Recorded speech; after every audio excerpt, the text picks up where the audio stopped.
What's going on, friends? Welcome to the Eric Zane Show podcast. The live stream of the Eric Zane Show podcast is brought to you by key sponsors. To get started, we'll hammer a few out right to get started, and then we'll kick off the show. That's how we do it, you know. The Kent County Health Department reminding you. Let me try that again. I wasn't even recording. Rough start. The live stream of the Eric Zane Show podcast is brought to you by the Kent County Health Department, reminding you to cough into your elbow, be socially distant, wear a mask, okay? If you don't want to wear a mask, I understand, but when I call you a knucklehead, don't get butthurt. Like, say it with me now, Jim Brady, who we just banned from the show. You got to be a real asshole to get banned from this show because I am hard up for audience members. I mean, seriously, you got to be a real piece of shit for me to ban you from this show. Holy crap. Remember back in the day on the radio when I used to ban people? You're banned. You can't listen to the show anymore. Of course, you can't really ban anybody from listening to the radio. I actually banned the guy, so to speak. He can't be on Zaniac United. He's banned from that, and I don't think he'll seek out the podcast anymore. So, metaphorically banned, I guess. Dude's an idiot. Anyway, where was I? Throw on the mask if you don't want to wear the mask, whatever. But please keep that in mind that you are keeping yourself safer when you do. The Kent County Health Department with four COVID testing stations in and around West Michigan.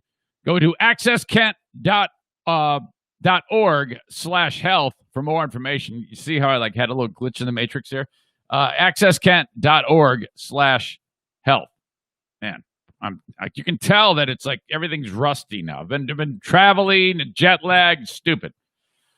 Don't forget about Metalworks Body Shop. They bring you the show as well. Metalworks Body Shop. If you crack up the RV, travel trailer, whatever it is, take it over to Metalworks Body Shop. They are in Coopersville, Michigan. Great dudes doing great work. They're like the guys that they're probably like, yeah, saying whatever. We don't need a damn mask. Shut up. And I'm like, trust me, you should wear a mask when you go to your truck pulls and the other things you do, all the hillbilly shit you guys do over at Metalworks Body Shop, all right?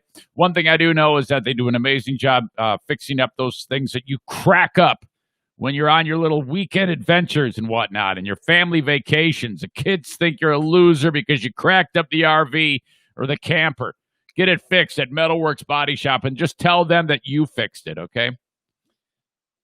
MetalworksBodyShop.com is their website, or click on their logo at EricZaneShow.com to get to their Facebook page. We've got a paintball event coming up on Wednesday, and I want you to go. We've got 9 confirmed on the event page at Facebook. You can confirm your appearance there. It's tagged or pinned to the top of my Facebook page. TC Paintball, Paintball War number 9. The Dog Days of Paint happens Wednesday, 11 a.m. to 2 p.m. This is the last hurrah for you West Michigan kids because you're going to go back to school or do your damn online learning very, very soon. So gather up the kids. We're going to play outdoors at TC Paintball on the airball field and the tactical village. $35, get you the gun, get you the mask, the paint. I've got a pizza party beforehand with BC Pizza in Grand Rapids. They're on Lake Michigan Drive. If you want to order their pizza, check them out online. BC Pizza, Grand Rapids on Lake Michigan Drive. That's where you order it from. Thank you to them for being my pizza sponsor. All right, here we go. This is the 17th of August, 2020. The Eric Zane Show podcast begins now.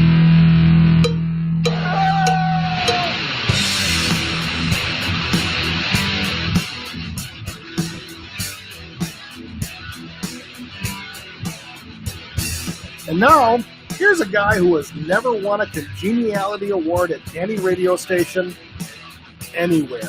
I will fight you in the streets. It's the Eric Zane Show podcast with your host, Eric Zane. Well, thank you very much, Johnny. Welcome into the Eric Zane Show podcast. This is a daily show. Let's go! Let's go! This is a softball, and this is a home run. Call attention. Nice boobs, Tyler. We're getting. Let's go! Let's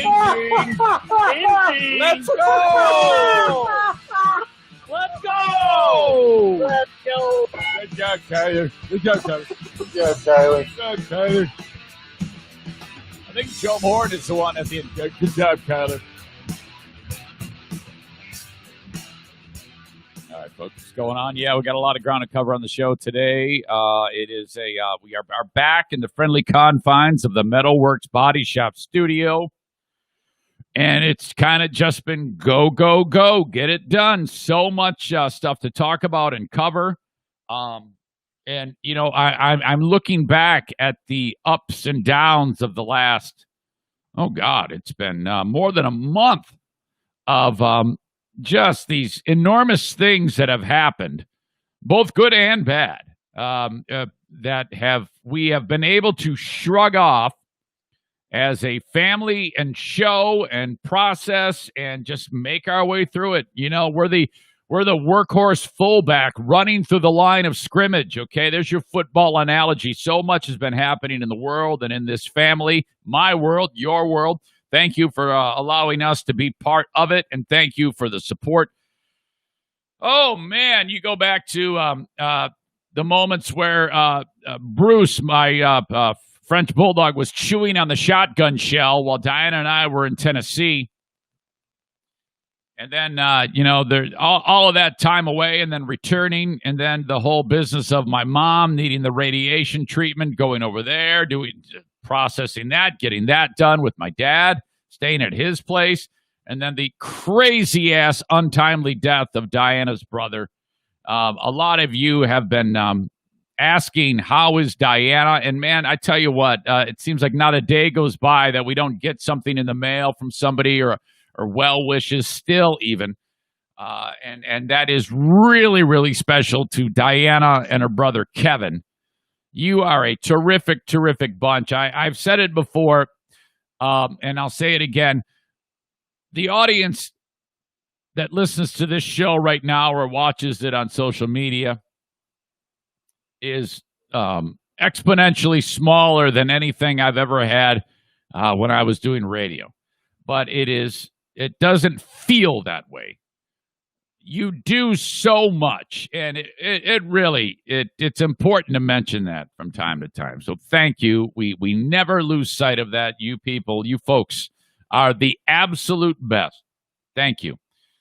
Yeah, so there's that, you know, and then Jacqueline getting operated on. That was a big, gigantic deal, too. We throw in there this whole thing about after David's funeral, after he's laid to rest, I'm here for one day, and then I'm out the door to Los Angeles for this planned trip for the kidney transplant. I'll cover that because Friday was a big-ass day for me, and I cannot, and for everybody, because I know you're all worried about this, invested in this story about what's going to happen. Will we have the opportunity to actually go through with this? And all of the other circumstances that surround it. First, let me just point out the ins and outs of this podcast, if you're new.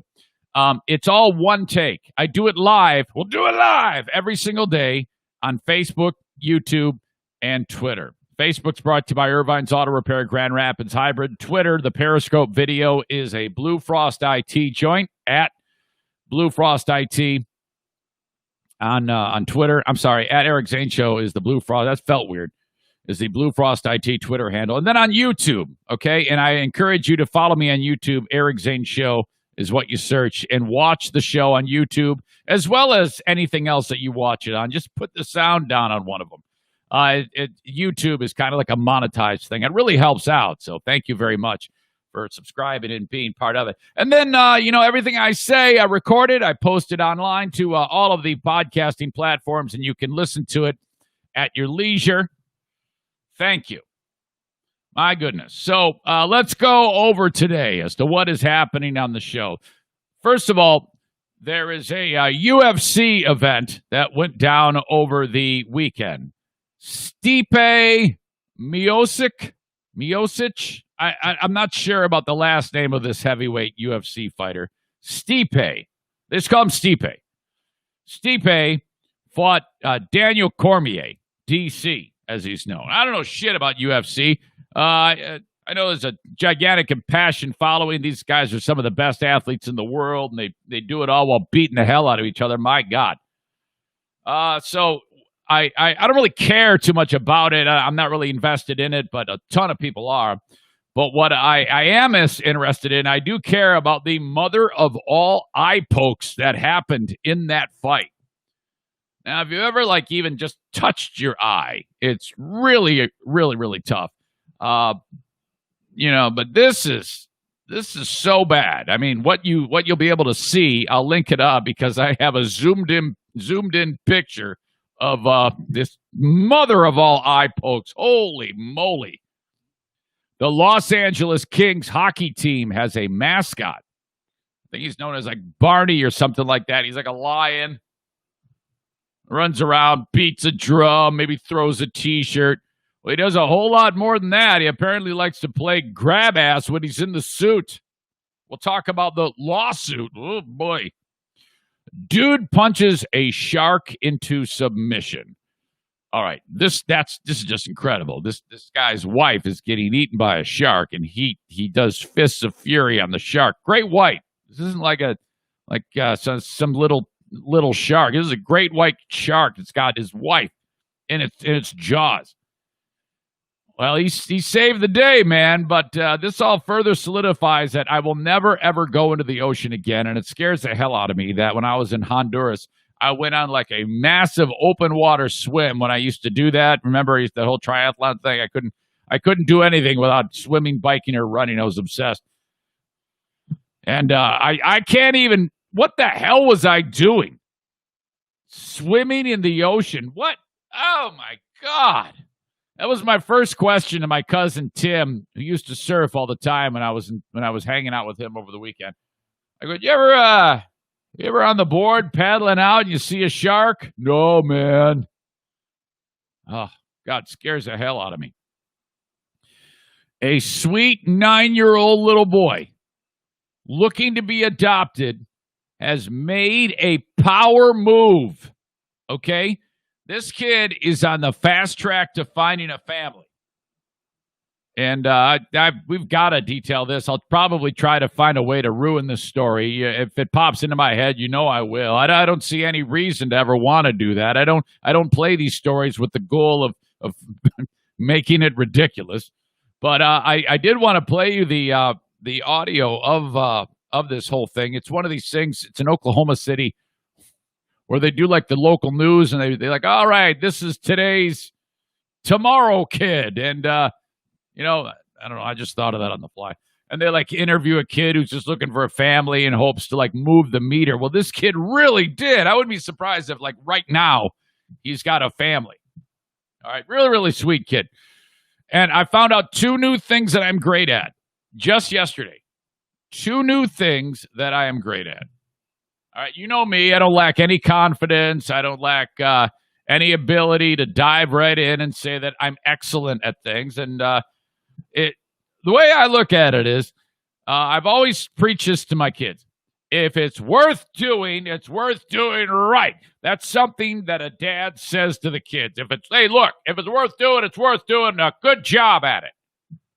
How often have you done a job when you were younger? And I think your job when you're a kid, when you're given a job, is to do it half-assed.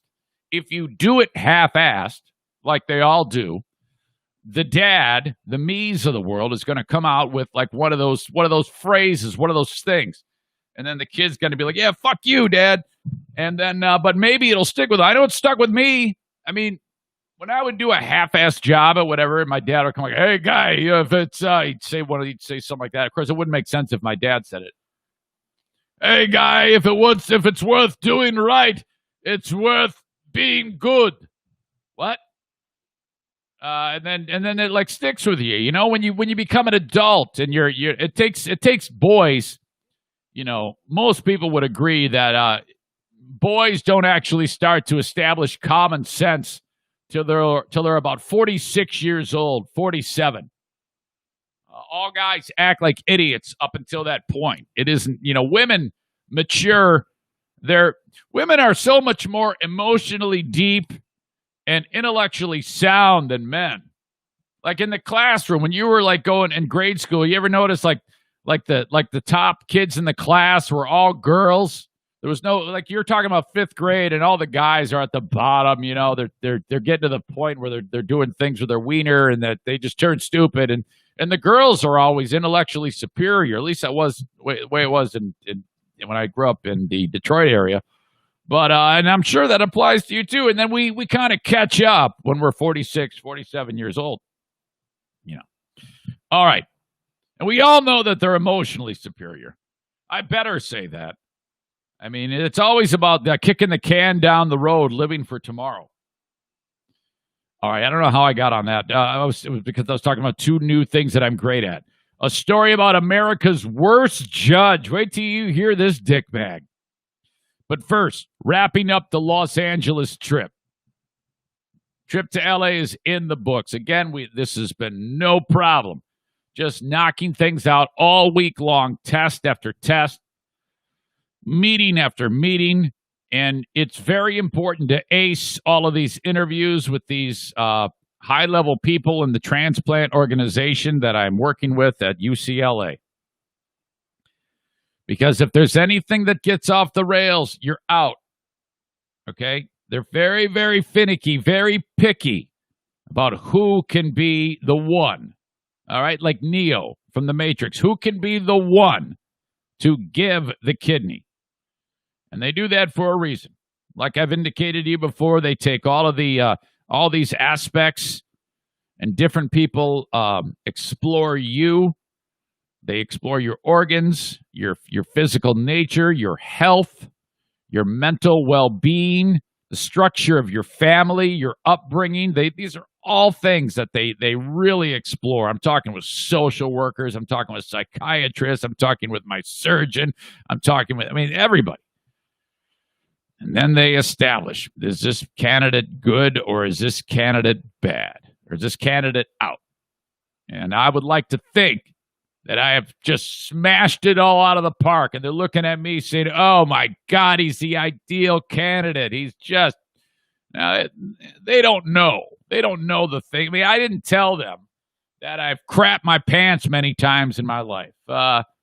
I haven't told them about the other socially awkward things that I do. It never came up, but I would be honest with them. If they said, have you ever fudged your undies? I would say, yes, absolutely. I've done that quite a bit. In fact, I almost had a code brown yesterday after the chicken we had. Might have been a little undercooked. Nobody else seemed to complain, though. So, all of this happens. Everything seemed to go well. There was one thing that was weird. The very last thing I had to do Friday was meet with another physician, and that is to explore my risks. How risky of behaviors have I engaged in the past? It's like, you fill out this form, and basically it says at the top of it, bring this in for your meeting with this doctor. It's a document. And I go, all right, great. And that's all it said. But then they also said like 3 weeks before that I have to mail it in. And so I'm like, well, what do I do? Do I mail it in or do I bring it in and hand it to her? Which one? It says two things. So I left a message for a person and I never heard back. So I didn't mail it in. I start this video meeting. She goes, yeah, I don't have your documentation. And I go, no, you don't, because nobody got back to me. And, she goes, okay, I'll be right back. This is a video meeting. I'm in that hotel room. She disappears. 10 minutes later, my phone rings. And it's somebody like a person who sets up meetings. It isn't the doctor. She's like, yeah, you never sent that in. I go, no, I already told you. We've been through this. Nobody told me to send it in. Yeah, we have right here that they called you. And I go, okay. All right, great. Yeah, they left a message on this date. Sounds good. Okay, so what do we do? Well, we got to reschedule now because we got to have this documentation. Okay. Yeah, you got to fax it. No, I'm not going to fax it. Faxing's for idiots. There is no reason in the world why you should fax anything in the world. Not a thing. Scan, email. That's it. So we got to have a fax. I go, can I scan it and email it? No, it's got to be a fax. I go, I am not going to go to the local whatever it is, store and delivery package store, mail store, and the 10 cents a page, put it in there. No, that you don't have to these days. I can just scan it with my phone and send it to you in an instant. Okay. They like cut me a break. Watch, this is going to be the one thing that they say, yeah, everything was good. Your kidneys are that of a 25-year-old man. You're mentally sound. You haven't crapped your pants. But you couldn't fax in the documentation, so you cannot donate a kidney. All right, so now I had to reschedule that last meeting, but all right, no big deal. The stress test went down. Walk into this room, take off your shirt. This lady puts these leads all over your chest. This is what I was going to do for a living if it wasn't radio. I was going to do stress test administration. So I know exactly what you got to put one here, you got to put one here, you got to put one down here, one here, and then right along here you got to put all these leads. Those are those things that stick to you that have the little metal nipple on them, and then they put the stuff on there to monitor the electrical activity of your heart. They start rolling the EKG, which is the little form, and that you got all here. I remember all this. You got the T-wave, you got the QRS complex. That's the things that go up and down, the little peaks and valleys, and then the P-wave. I remember all of this. And then I would administer the test, and I would give it to the physician and say that he would say, "Okay, what is your interpretation of this?" "Well, it looks to me like this, this, this." "Okay, I concur." Remember that scene and Catch Me If You Can? I concur. Boom. All right, good. That would have been my job. But this lady, she's doing a great job. She hooks me up. We roll the test, and right away they put me at 10-degree incline, and slowly we work my heart rate up. Boom. Awesome. Get a nice, excellent readout. Everything's looking good. Doctor has to interpret that. And so all these docs look at all these different things. One of the things, though, my next thing I had to do is I had to meet with the surgeon, who one of a team of them that would be working on me and my pal, who is hopefully going to be receiving one of my kidneys. So it's his job to look at what's called the CT urogram. Remember earlier in the week I told you about how I went into that machine? It looked like about a $50 million machine. There's dye shooting into my veins so that it helps make a nice clear picture of your abdomen and your blood vessels of your kidneys and all that. And so, holy crap, all of this stuff lights up on the computer in front of me. I'm sitting there with this surgeon. This is one of the guys who would do it. And he goes, "All right, these are your kidneys. Here's the blood vessel. Looks like your left kidney." We always kind of think that the left kidney is going to be the best one for you because there's less stuff in the way. The liver's not in the way. So he's telling me what he's going to do, and how they do it is they go in. It's about a 4-hour surgery for both me and the recipient. They start me first. He's in the next room, completely obviously under. It's a gigantic procedure. It's not that complex of a surgery on the outside with the incisions, but inside it's very complex. So, okay, they get that thing, and then boom, hustle it right into the next room, and they're ready to go. Put it right into the dude. It goes in the front of his body. It doesn't go like where the other kidneys are. His kidneys stay in there. The existing ones, the crappy ones, stay in there. And they're like, "Oh, shit, we got a new stud in here. Holy fuck, who's this guy?" They throw that kidney in there, and boom, it's got to be flawless. It's going to work beautifully. From there, I'm in California I'm only in the hospital for a day and a half. Walk my ass out of there. March over to the hotel, stay there for 10 days. Diana takes care of me, podcast my ass off on while I'm on pain medicine, narcotics. The Eric Zane Show, Strung Out on Opioids podcast will take place. I'm going to need a sponsor for that. I want to fund this trip. I'm not doing that. Yeah, I am doing this to help my friend, but I got to get paid. So I need a key sponsor on the Eric Zane Show, Opioids Only podcast, which will take place. I'll be laying in my hospital bed. This camera right here will be looking down at me, and I'll be sitting there podcasting my ass off. Count on it. The doctor's like, "I don't think you're going to be able to do that." You don't know me. Stay in your lane. If I'm here in the room, you can work on me. Outside of that, it's my business. I'm going to lay there. All Diana has to do is hit one button. We're podcasting. So I'm pretty stoked about that. Meeting with that guy, looking over the images of the kidneys. He then says to me, the surgeon, he says, physically, I see, this is what I wanted to hear. He says, I see no reason for you not to have this kidney taken out of you. None whatsoever. He goes, I'm looking at this that I'm looking at with you. He looked at my chest x-ray. He goes, there is nothing that makes me even think about raising an eyebrow. This is all great for this whole process. Now, outside of that, there's still a couple other things that have to happen, and I don't even know the timeline. I don't ask. I figure when they're ready, they'll tell me. And I don't burden myself with having to chase them down. They're going to get a hold of me because I've got other things to worry about right here and right now, like this podcast. So I expect this week more great things will happen, and I will keep you informed. I like the idea of getting the opioid-only podcast off the ground. Okay, so that was Friday. Now, nothing, I'm planning on leaving Saturday morning, but there's still one more thing that I have to do, and that is go and visit my extended family members. I have, so many people that live out there. There's some I didn't even see. My Joanne's daughter, her name is Nikki. She's a year or two younger than me. You've never heard about her. I've never really talked about her. She lives in San Diego. I didn't even get a chance to do that. But on my mom's side, I have several cousins who I visited with. And I was really excited about this. But let me just tell you, it took 1 minute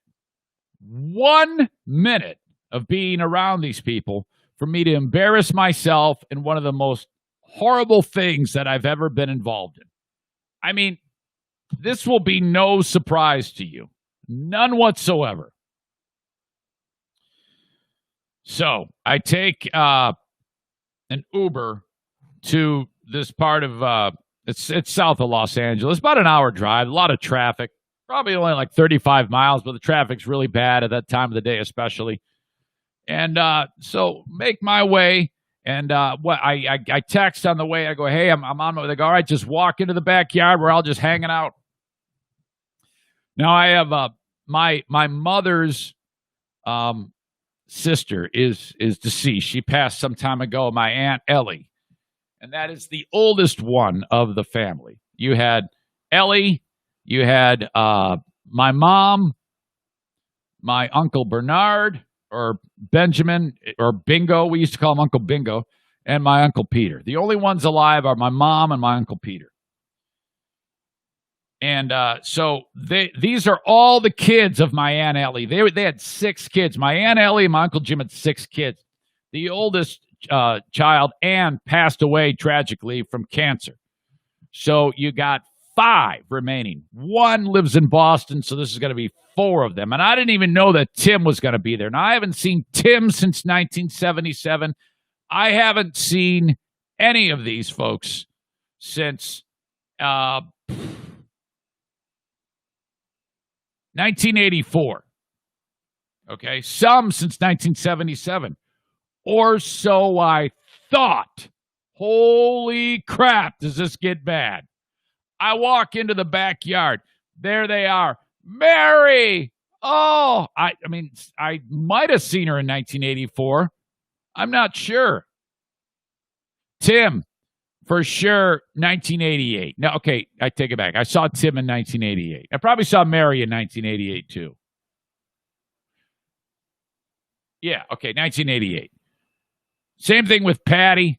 And then Julie, 1977. That was the 1977 trip, because in the 1988 trip, she was in New York. So this is incredible. You know, you're going to see people you haven't seen in a long-ass time. And Julie's husband is Bruce. More on this guy in a second. Dude's fantastic. This is Julie and Bruce's house.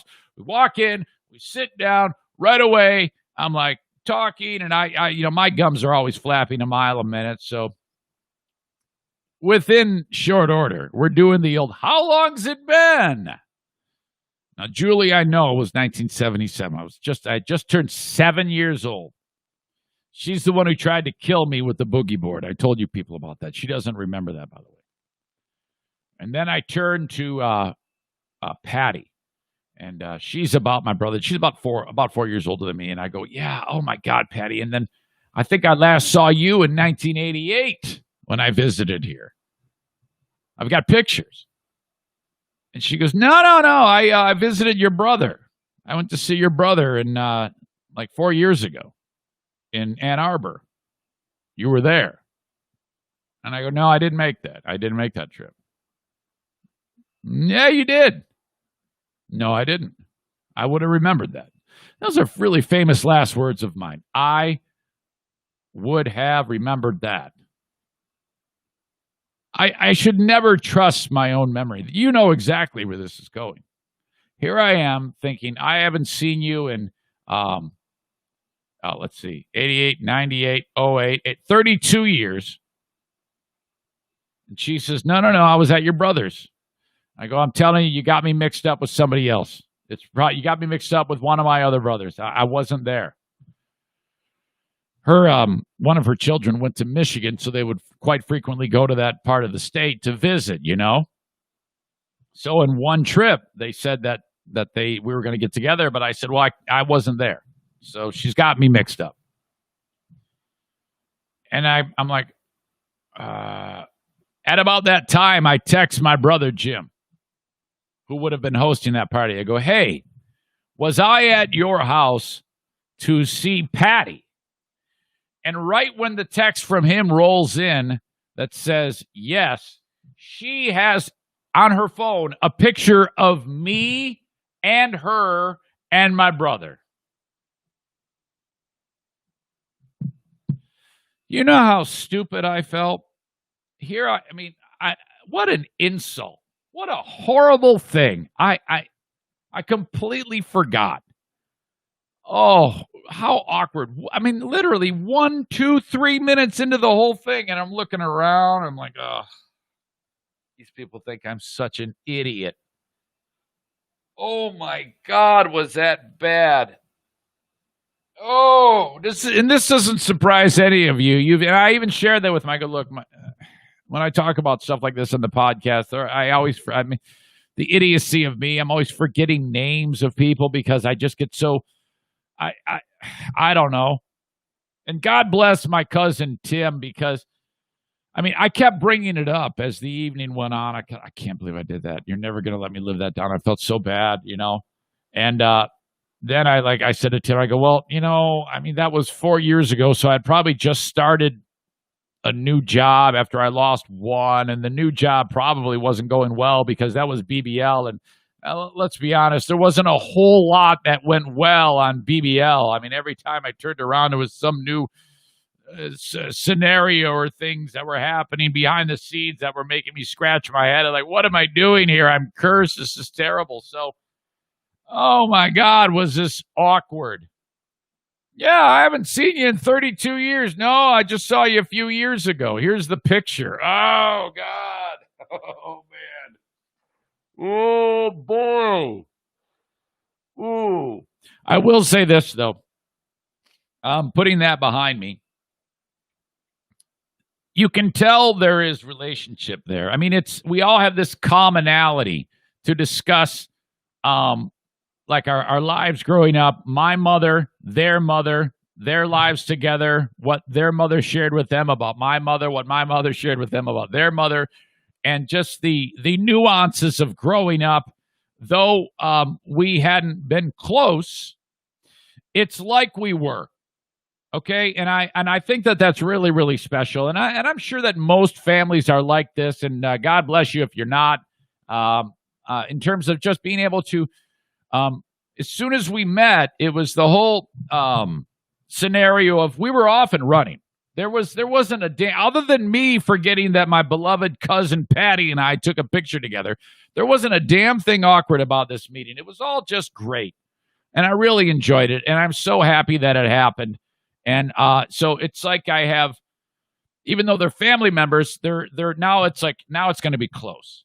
Okay, now as we have all our stages in our life, I can now tell that it's going to be just fantastic from here on out because everybody's in this stage of life where we're like really appreciative of this type of thing.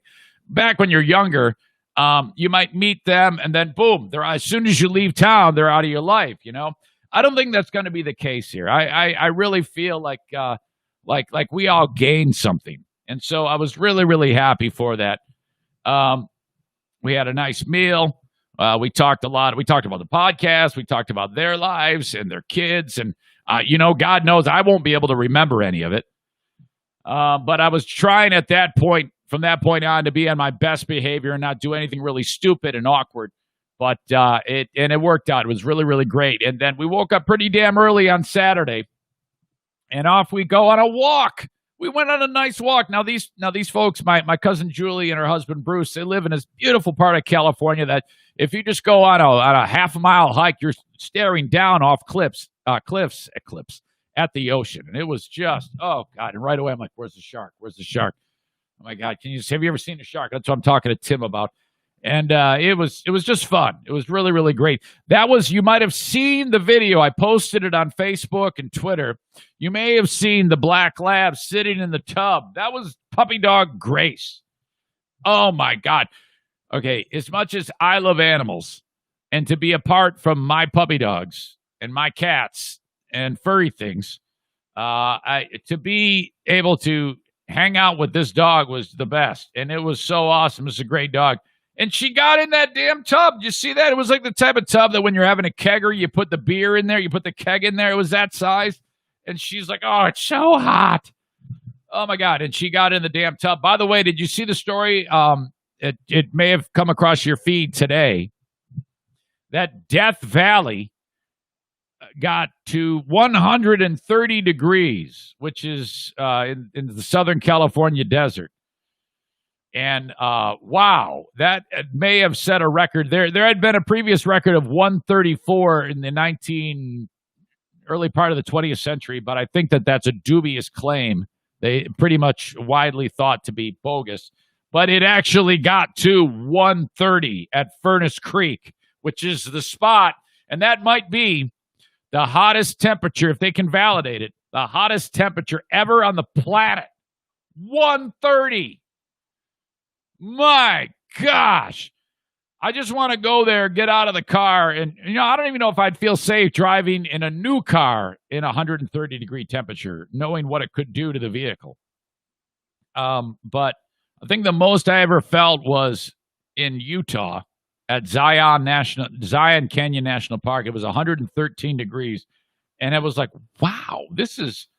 I live in a cold weather climate. It's type of heat that it's just not a good idea to be out there for any length of time more than a handful of minutes. Okay. I can't even imagine 130. Oh my God. Jeez.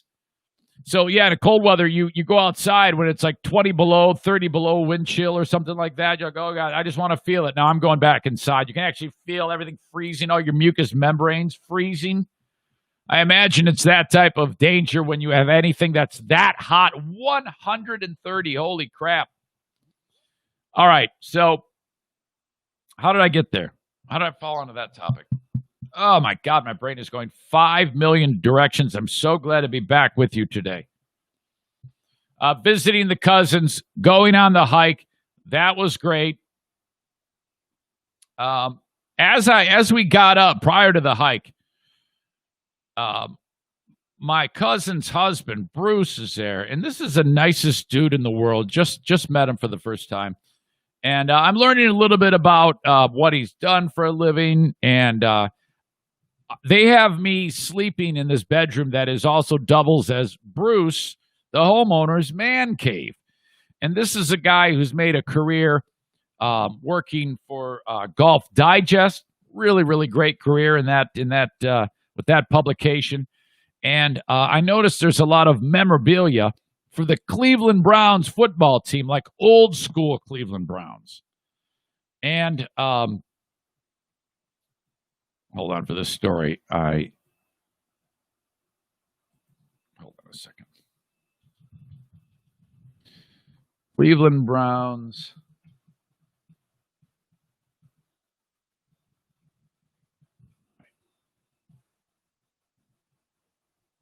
I don't want to say it out loud because if I say it out loud, I'll ruin the story. He's got a picture of the old Cleveland Browns stadium. He's got a picture of Jim Brown on the wall. Arguably one of the best. He's got to be one or two. You got like Jim Brown, Walter Payton, Barry Sanders on the wall. And so I go downstairs and I'm talking with Bruce. And I go, so yeah, man, I saw those cool pictures at old school Cleveland because he's from Cleveland, Ohio. That old school Cleveland Browns memorabilia on there, and he's like, yeah. So my dad used to be the general manager of the Cleveland Browns. I go, what? He goes, yeah. When I was growing up, my dad was running the show. This guy would sit down with Jim Brown and they would like hammer out the details of the new contract. You got the best football player in the world. And Bruce's dad, I believe I say it, Sauerbrey. Harold Sauerbrey. That's Bruce's dad. He was the general manager the last time the Browns won a championship, 1963-73. Harold Sauerbrey was the guy pulling the strings on the Cleveland Browns. So this kid's growing up, Bruce, walking through the locker room with friggin' Jim Brown. My God, I'm like, well, this is incredible. You buried the lead, man. When I walked into the room, you should have hugged me and said, welcome to my home. My dad was the GM of the Cleveland Browns. He's very laid back, though, and so not his style to do that. But I was like, oh, my God, this is huge. 1963-73, Sauerbrey, GM of the Browns. As he was president when the Browns had the last NFL championship win in 1964, he continued to see pretty high success with the team. As the GM, the team had 102 wins, 48 losses, and 4 ties. The best of all time was the owner of the team, Paul Brown. Mr. Sauerbrey, I didn't even get the correct pronunciation when I was there. He started at like an entry-level position with that team, and Mr. Brown liked him a ton, and he just kind of worked his way up till one day Paul Brown is like, hey, you should run the show. You got the right stuff.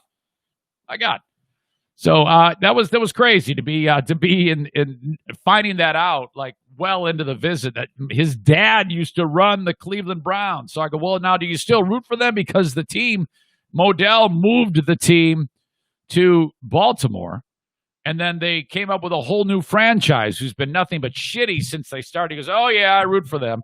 So he's one of these starving fans. He's kind of like the Cleveland football franchises haven't had success since his dad, okay? And that's not as bad as my Detroit Lions. Hell, he won a championship in 1963. So they haven't done shit since then. But they might have won a playoff game. I don't know. Lions far worse. They haven't won a playoff game. They've won one playoff game since 1957. But really, really cool. Got taken to the airport Saturday morning after our nice, fun hike with the family. I said goodbye to them all. I took a nice picture, and now I have a closer bond. It was just the idea that we bonded so quickly and so deeply in such a short time that was really magnificent to me. And so now I have this network, this hub of support. If the kidney transplant goes like I hope it does, then I'll have that much more support from these people who will be able to make me feel a lot better as I recover from that. So keep your fingers crossed, folks. I'll keep you posted with any new news as it develops. Flew home. Diana and Jackie and Justin picked me up. Jackie's recovering nicely with the knee. Thank you for your thoughts on that. And thank you to the Zaniacs who sent along Sherry's berries to Jacqueline. That is sweet. She just felt so good. And it seems like, again, every day something new shows up in the mail. Kenny sent this thing along for my wrist. Diana, when we experienced loss with David suddenly dying, all of a sudden there's an edible arrangement banging on the door. I mean, you guys, seriously, it's just great. All right. A lot more to get to on the show. That is the open, and it's brought to you by key sponsors, as always. A&E Heating and Cooling, 616-516-8579. Remember, this is the type of industry, like let's say you've lived in a house for 5 years and there's nothing, you haven't even done anything with your heating and cooling units. You should get them serviced every year. But you're like, well, who do I call? I don't have a guy. Do I just pick anybody out of the phone book? No, of course not. If you listen to this podcast, trust me on this, the long list of Zane Show listeners who have plugged into this, I'm telling you, it's absolutely great. There is not a person who has had a bad experience with the one and only Joe Martinez at A&E Heating and Cooling. So fantastic. Call him up, 616-516-8579. And remember, use the coupon code Tumadre Azuna Puta at checkout, and you will save nothing. You will save 0%, but he'll get a good laugh out of it. Terrytown RV is on Division between 68th and 76th Street. They just signed up for another 3 months of advertising on this podcast. I am blessed. If this podcast ended today, we are blessed. It would still be a rip-roaring success. What we have built from the ground up. Thank you to all of these sponsors and all of you for making it happen. Terrytown RV, this is awesome. Now, if you're in the market for a travel trailer, fifth wheel, motorhome, whatever it is, the inventory keeps flying out of the lot, but they keep replenishing it. So go to terrytownrv.com, pick out one you like, and have at it. All right? You can also shop in person if you like. Whatever floats your boat. Some people just like pick it out online, and then they're pretty much there. They might go there to test drive it if it's a motorhome, or walk through it if it's a travel trailer or whatever. But some of you folks just buy it outright, and they have all the means to do that. They'll even, if you choose, if you're like really particular about COVID, will tow it to the front of the lot, and no one will be there if you don't want to be exposed to anybody. Just walk through it, and then you can take care of all of the paperwork remotely. Even it's however you want to do it, and they have done a great job changing their business model to be able to accommodate anybody who has any deep concerns about that. All right, this is the week that there's a lot of activity. We've got Wednesday paintball in the middle of the day. And then on Friday, we are going to be in Holland at Great Legs Winery, Brewery, and Distillery. I have folks coming from Tennessee who are going to be hanging out. I've got you all around here in West Michigan. And it starts at 7 p.m. at Great Legs Winery, Brewery, Distillery. Wear your mask. We got to be as socially distant as we're supposed to. I know you all, some of you go kicking and screaming, but you do follow the rules, and I appreciate that. We get together. This is the Great Legs Get Together with the Eric Zane Show podcast. I love hanging out with you. The Queen of the Forest and myself will be there on Saturday at Great Legs Winery, Brewery, Distillery, LLC. And if you want any more information about them, click on their logo at the Eric Zane Show podcast website, ericzaneshow.com. It'll take you right to their page, and if you want to buy anything on the way home from work, case of wine, whatever it may be, try their they got the strawberry beer, they got the blueberry beer, that blueberry wheat. I don't know. I don't drink, so but I know all you folks like your different beers and stuff. The master brewer there is a dude named Tom. He's awesome. He's very proud of his brews. Try the grappa. You Italians know what that is. That's like that stuff puts hair on your wiener. Okay? Thank you to Great Legs. Okay, so hang on a second. Excuse me. This story caught fire because it's a story about a kid who he's been in foster care for extended time. And I don't think that is going to be too much longer that he actually is in foster care. Because what this TV station does, a lot of TV stations do this, but for some reason this story really caught a lot of people right between the eyes and tugged on the heartstrings. So much so that there has been a massive interest in this one particular kid. The kid has the right stuff to get adopted. And I'll give you the details, the particulars on it in just a second here as to what is happening, why I think this kid is going to be able to be placed with a home of people that will adopt him. First of all, let's just check it out. This is this kid. This is the story of the kid who wants to be adopted. He's 9. Place to call home, a child who so desperately wants to find a family. It's all he could talk about when we met up with him. Join True Sky Credit Union and News 4's Lacey Lett as they introduce us to Jordan. Jordan went into DHS care 6 years ago. Now, at 9 years old, the sweet child really hopes someone will see this segment and give him a place to call home. We take Jordan to Scissortail Park to have some fun on skates. Jordan strapped on some rollerblades, and it didn't take long for him to show us some impressive skills. Afterwards, Jordan was thrilled to meet some of his heroes, officers with the Oklahoma City Police Department. What's that? He's always been inspired by police officers. What do you want to do? Can you imagine if he's like standing there and all of a sudden like a big protest comes through and the cop has to like whip out his taser, the kid's scarred for life. Oh no! Please. Why do you want to be a police officer? Imagine if the kid goes, because I want to kick some ass on the street. Oh no! Fun, and also they Remember when I said that I'd probably ruin the story? I think I'm getting there. tech people. I saw this vid. No, I can't even make that joke. I can't even make that joke. It's just too soon. Don't do it. Jordan looks familiar to you. It's because we featured him and his brother Brazen 3 years ago at Frontier City. Back then, the siblings lived in separate foster homes. We don't like to do anything like bake and karate. Brazen has since been adopted, and Jordan says he doesn't get to see his little brother that much anymore. All right, that right there. How terrible is that? Oh my God. So he had his brother. He loves his brother. They're just a handful of years old. You see them in the earlier clip, and they end up adopting the one, and he doesn't even get to see his brother.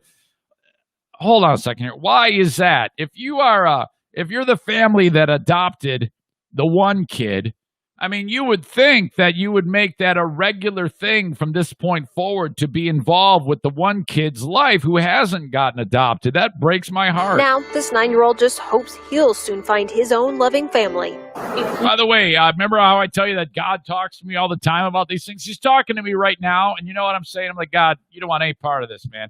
If I adopt this kid, the people that the social workers are going to walk in, they're going to go, oh my God, it smells like feces in here. He's got 4 dogs. It looks like he just adopted an adult over here, and he does a podcast and says bad words online each and every day. I don't think we're going to allow this to happen. So God, don't worry, it's cool. They don't want me. You could go anywhere in the whole wide world. Where would it be? To an adoption party for a home. And if you were granted 3 wishes, Family? Those are only wishes I have. it's no secret a family would be a dream come true. That sweet music playing in the background. It's at this point that you're watching this and you're like, and I'll link it up so you can cry later. Oh my God. It's like, how, when this piece ends, will there not be 8 million people coming out of the woodwork to take this kid immediately? Jordan lives at a group home now, but would love a sense of normalcy and the unconditional love of a parent. I call mom and dad, or this mom, or this dad. I don't really care. I would have loved it if he said, or 2 mommies, or 2 daddies. A family to eat mac and cheese together, ride bikes together, and most of all, Well, the reason why it's important is because so I could have some people to talk to anytime I need to. Oh my a child God. just looking for his place to call home. Lacey Lett, Oklahoma's News 4. Holy shit. I just want someone to talk to. Oh my God, I'm about ready to cry right now. Oh, that kid. I love him so much. And you should see him. He's got like this bone straight, wispy hair. And he's kind of always like screwing with it. You know, he's just a kid. Oh, Well, fear not, folks. This little buddy is going to get a home. According to this story, it looks like 5,000 inquiries were like immediately made about this after that piece aired. So this was a great thing, a real shot in the arm about this kid. And the story has really gone viral. And I guess my question is, who's the next? If they put the next kid on there and there's like no inquiries, you're like, oh God, what happens? I mean, what a tricky business this is. If you're like, oh boy, we got to keep doing this. Now, this TV station, this Oklahoma News 4, they probably do this segment every week. You know, I think every TV station in America does this. Why is this one kid getting all of this pub so that all these people are coming out of the woodwork? What is it about this kid that makes him so special? I'm curious. And how is it that they all don't get adopted? It really is incredible to me. Boy, that just breaks my heart. Well, good luck to the kid. That's a great story that he hopefully he will get adopted. But I guess that's not an easy process, nor is it a quick one. But I just hate the fact that the kid has to be separate from his brother. You know, you'd think it'd be a package deal. If you're the one adopting the first kid, you're like, God, I wouldn't be able to do it. Let's just say Diana and I are in that position to do it, and we see these two kids. And then you're like, well, yeah, but we can't break them up. I mean, who just adopts the one kid? Sorry, but I think that's pretty shitty. I think that whoever adopted the one, I'm going to judge them good and hard right here. I think it's absolute horseshit that they did not adopt the fucking set. Who doesn't adopt both? In fact, it's a perfect opportunity to pick the brain of the Queen of the Forest. So I'll try to get her in here while we do the podcast.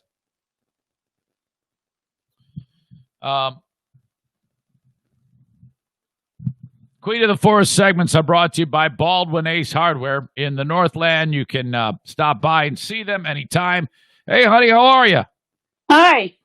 Did you hear the story out of Oklahoma City of the 9-year-old little boy who was featured on the news, like one of those adoption, you know how they like do like a little 2-minute piece on, hey, if you're interested in adopting so-and-so, and they give it like a little profile of the kid? Have you... Well, this kid, they did one for him, and like immediately there was like 5,000 inquiries to this kid. So it sounded great, you know. So everybody's happy about that. And this kid is adorable too, you know. And in the piece, he even says things like, "I just want someone to talk to." I mean, he's saying all the right things. It's really heartbreaking.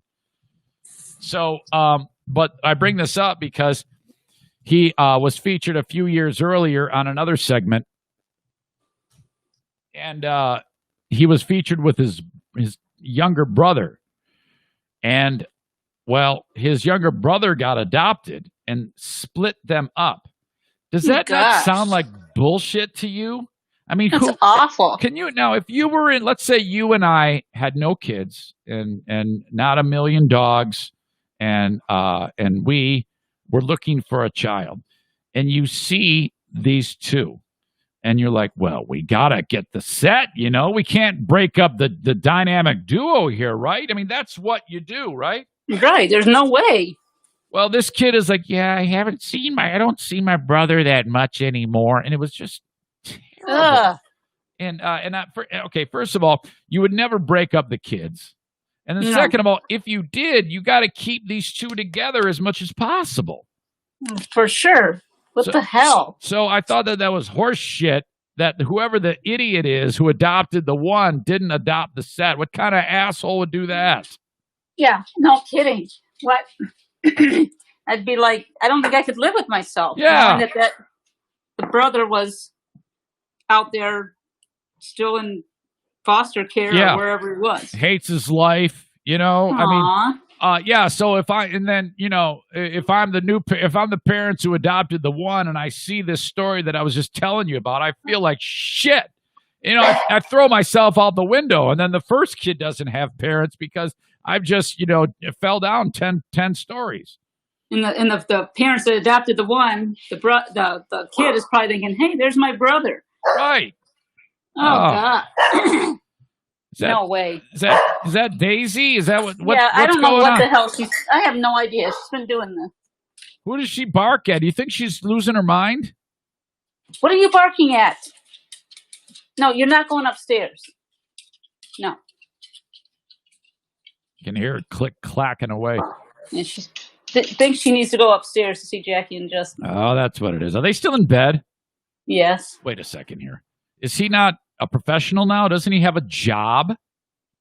Do you not? Where have you been? Remember, his internship ended on August 15th or whatever, and then he's supposed to find out today if he gets offered an actual job. But if he does, it doesn't start till like January because of COVID. Oh, you mean he hasn't been actually working? No, it was a paid internship, kind of like a trial type thing. I thought that ended, and I thought the new job started. Mm-mm. Did the internship get extended? No. Why am I the last to know this? We've been talking about it for months. Where have you been? I was just informing the audience about the fact that my cousin Patty said, "Yeah, Eric, I saw you 4 years ago," and I was shocked to learn that. And then I didn't knock it off. Okay, sorry. It's okay.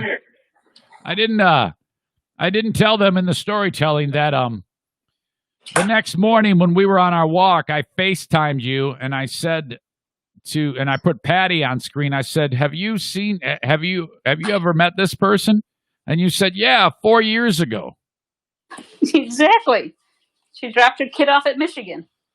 Oh my God.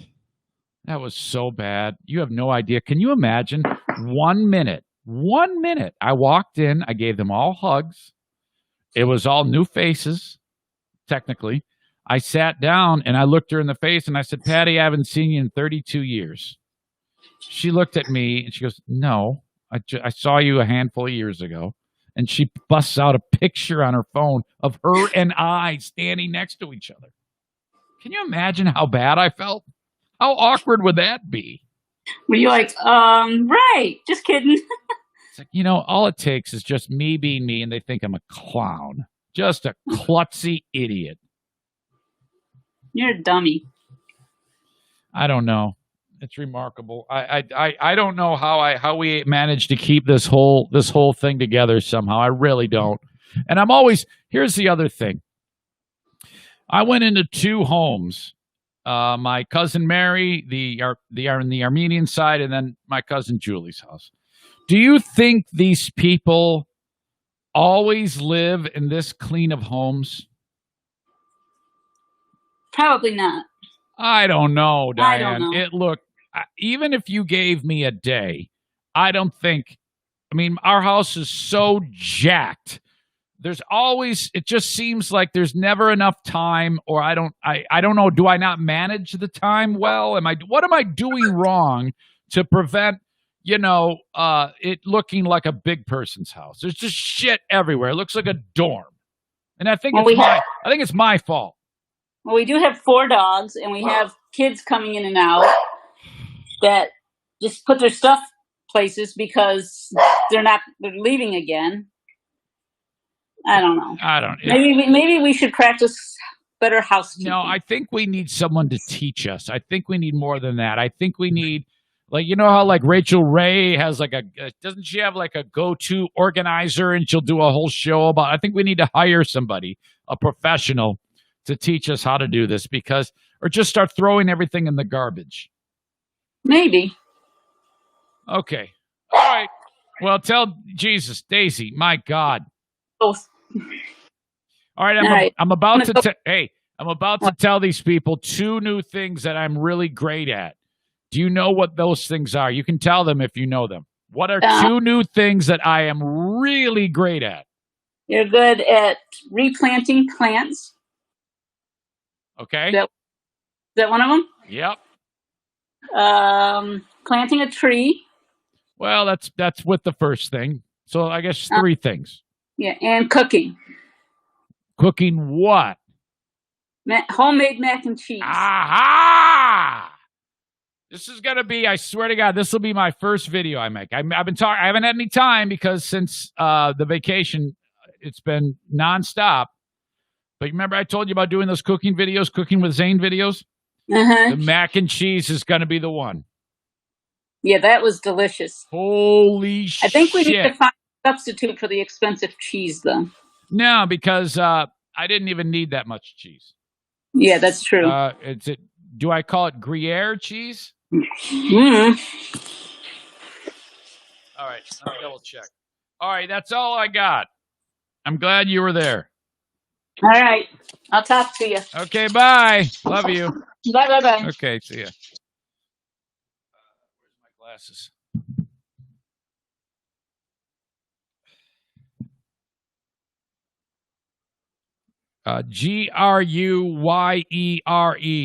Gruyere. Gruyere. It's some type of Swiss. And boy, does it stink bad when you buy it. Oh my God. 2 new things I'm great at. Let's start with the mac and cheese, man. So Diana says, this is what we're having for dinner. You're going to barbecue chicken. Okay, great. And we're going to have homemade mac and cheese. Great. So I buy the cheese. And I go, how much do I need?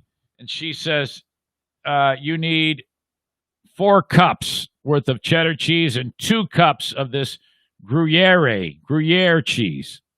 So I buy, if I'm looking for 4 cups, I think I need 32 ounces. Each block of cheddar is 8 ounces. That's a lot of cheese. This is going to be a very cheesy macaroni and cheese. And then I need 2 cups of this Gruyere. I don't know how to say it, so I'm going to say it different every time. So it's 6 cups of cheese. The Gruyere is 2 cups, so that's 16 ounces. And they come in, and it's expensive too. It's like $7.50 for 5 ounces. So I had to get 3 of those. So that's 15 ounces, just an ounce short of the 16 ounces I need. And I need 32 ounces of cheddar, so that's 8 ounces a block. So that's a lot of cheese. I need 7 blocks of cheese. And that's what she sends me. Or that's what she sends me. And I look at it, I said, sends me. What an idiot. But what I didn't know after I grated all the cheese up, because I have spent about $40 in cheese alone for this. I go, this is going to be expensive macaroni and cheese. Turns out that was a fuck up because I needed 8 cups grated. Okay, that's different than 8, a block of cheese, 8 ounces. So had I done that, I would not have needed nearly that much cheese. But now I have extra cheese for the recipe that I'm going to show you. So I'm grating all this damn cheese. It's like a bucket full of cheese. And then I look at the recipe because she didn't send me the recipe. She just sent me a list. I go, well, Jesus, Diane, we didn't need all this damn cheese because it says it has to be grated. 8 ounces or 4 cups grated is different than a block of cheese. So whatever. So I'm like looking at this thing, and she goes, I'm going to need help on this. I go, why? She goes, because it's a lot of work, and it's just something that she's like passing the buck. So I go, I got to make it then. I go, all right, let's make it together. This is going to be like, this is going to be an adventure. All right, this is so damn good. And when I make this for you on the video, you got to do this. But in a nutshell, basically, pound of elbow pasta, make it about a minute short of al dente, which is, you want it cooked a little bit short of that time. It takes 7 minutes to cook this shit. Make it 6. Because when it's in the oven cooking, it's going to cook more. And you don't want it mushy. You want these noodles to have bite. There's nothing worse than biting in a mac and cheese, and it's like baby food. You put it in there, oh, this is good. And then it's just like eating sauce. It's stupid. You got to be able to chew the food, okay? So make the pasta right. It starts with that. After you make that, you strain it. You add a little bit of olive oil so it doesn't stick together. Put it all together. Okay, blend it with a rubber deal. Not a rubber spatula. Then in a saucepan, you take a half a cup of unsalted butter, throw it in there. It melts. Then you take a half cup of flour, throw it in there. Whisk the whole time. Then you're going to take 2.5 cups of whole milk and 1.5 cups of half and half. You're going to pour a little bit of the whole milk while you're stirring. And it has to be medium heat. Anything more than that, you're going to scorch the shit out of that. It's going to ruin the flavor of your sauce, and you're going to look like a dick. Everybody's going to take one bite and go, tastes like shit. You scorch that milk, you're fucked. So you start pouring in the whole milk, a little bit of that. You don't stop whisking. Grab the half and half, a little bit of that. Milk, a little bit of that. Half and half. Keep whisking. Do not stop whisking. Over time, several minutes while you're whisking, it's going to change in consistency from watery to like soup. By the way, after you add the flour, it's going to look like wet sand, okay? It's going to be weird. What are we going to? How are we going to get anything that's delicious out of this? Trust me on this. So you're whisking all these dairy products. Boom. If you're lactose intolerant, don't even bother, okay? And this is complete comfort food. This is going to make you gain 50 pounds. So if your goal is to ruin your after picture, eat this. Okay, mixing with the whisk. And then it gets thicker. When it gets to a consistency, you know when you open up a can of cream of chicken soup, Campbell's cream of chicken condensed soup, and it goes, okay, and it's shaped like the can, and then you add a little bit of liquid to it, and then it gets to that certain consistency that you want. That's the consistency you want of your half and half whole milk, flour, and butter mixture. Remove it from the heat. You got your cheese divided into 3 piles, 3.5 cups, and then you've blended all the cheese together. 3.5 cups in one bowl, 1.5 cups in another bowl, 1.5 cups in another bowl. You take the 3.5 cupper, you put half of it into your saucepan, you mix it all up, and it melts. It's like, oh, this is going to be good, man. Even though the Gruyere cheese smells like shit, it tastes great, and it's not. It doesn't smell like that when you cook it. So don't be put off by that. And then you take the rest of the cheese, you're doing it in batches, and now you've got the sauce, okay? This is going to make it so you never, ever, ever want Kraft macaroni and cheese, okay? This is legit. Then you get a big-ass bowl that you might fill up like with popcorn, and you put the noodles in there. And then you add the sauce. Oh, by the way, before you also included in the sauce is a 1/4 teaspoon of paprika, a half tablespoon of salt, and a half teaspoon of pepper. There you go. That's all in the sauce. You dump the sauce into the mac, and then with the rubber spatula deal, so you don't bust up the noodles aren't going to bust anyway because they're perfectly firm, okay? And they almost taste like, well, they are. They're undercooked at that point. You mix it all up, and then you got your oblong, your Pyrex ready to go. It's greased. The oven's at 350. You pour the noodles, half the noodles, into the bottom of the dish, okay? Spread it all out, baby. Then you take 1.5 cups of the cheese mixture, sprinkle it on top, covers the whole damn thing. You take the rest of that's the middle. It's a cheese noodle sandwich. Put it all on top. More cheese. Sprinkle it all on. Throw it in the oven. 15 minutes. It comes out. And then get ready. Oh, dude, did this steal the show? Everybody's plate, it was like a piece of chicken or 2 maybe, some asparagus, and just this mass of mac and cheese. It was the centerpiece. Everyone's like, oh, fuck this chicken. They're throwing food in the pool. We're eating outside. Dogs eating it. Oh, my God. All we did was eat macaroni and cheese. Everybody's plate had like a whole piece of chicken on it when we were done, and all the asparagus. Nobody wanted to ruin any of their stomach space, what they could fill in with mac and cheese. It was that good. It was a dominant performance.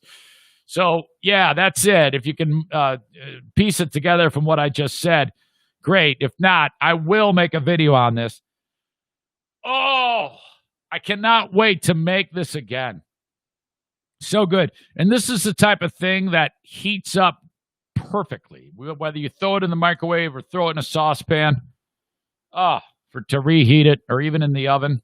Who does that? Nobody does that. They use a microwave. I bring that up because my cousin Julie, apparently they don't have a microwave. You know how every family has something? There's always something about them that makes you go, what? Every family in America has it. Mine is, well, I have many things. 4 dogs, shit all over the house. I'm an idiot. Julie's house didn't have a microwave. I'm like, and I didn't want to ask. I asked no questions. I just figured this stuff out as I go. I wouldn't even have noticed till my cousin Mary goes, they don't have a microwave. I'm like, whatever. Maybe they don't want to. Isn't there if you stand in front of a microwave, your wiener will fall off or something? Or was that like an old school microwave? We used to have a microwave. I swear to God, it was so old that if you don't stop the microwave before you open it, it will stay on as you open it.